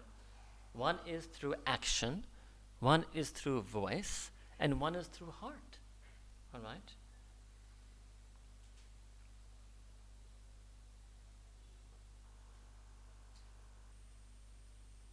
Yes, I know what you've asked about, and I know that there is this renowned scholar, and since you're not taking his name, I will also not take his name, but I know him. And he said this, and I know he said this, because she's quoting that somebody said this, that मैं पूरे वसूख से कह सकता हूँ कि जो शख्स नबी करीम सल्लल्लाहु अलैहि वसल्लम की बेहुरमती करे, आप उसकी गर्दन उड़ा दें. So I don't know how I can respond. Maybe I'll respond this way. मैं कमालुद्दीन अहमद पूरे वसूख से कह सकता हूँ कि जो शख्स नबी करीम सल्लल्लाहु अलैहि वसल्लम की ज़बानी बेहुरमती आपके सामने करे, आप ज़रूर ज़बानी उनको जितने सख्त अल्फाज से कहना चाहे आप कहें, मगर आप उनकी गर्दन को हाथ नहीं लगा सकते. बहरहाल, okay. Then I'm also being informed that जिन्होंने कहा था उन्होंने खुद इस चीज़ को रुजू किया.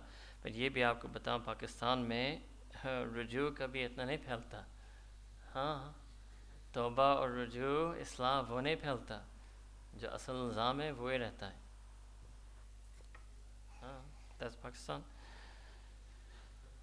Okay, what were the reasons? This is an oh boy. Okay, I'm going to take one last question.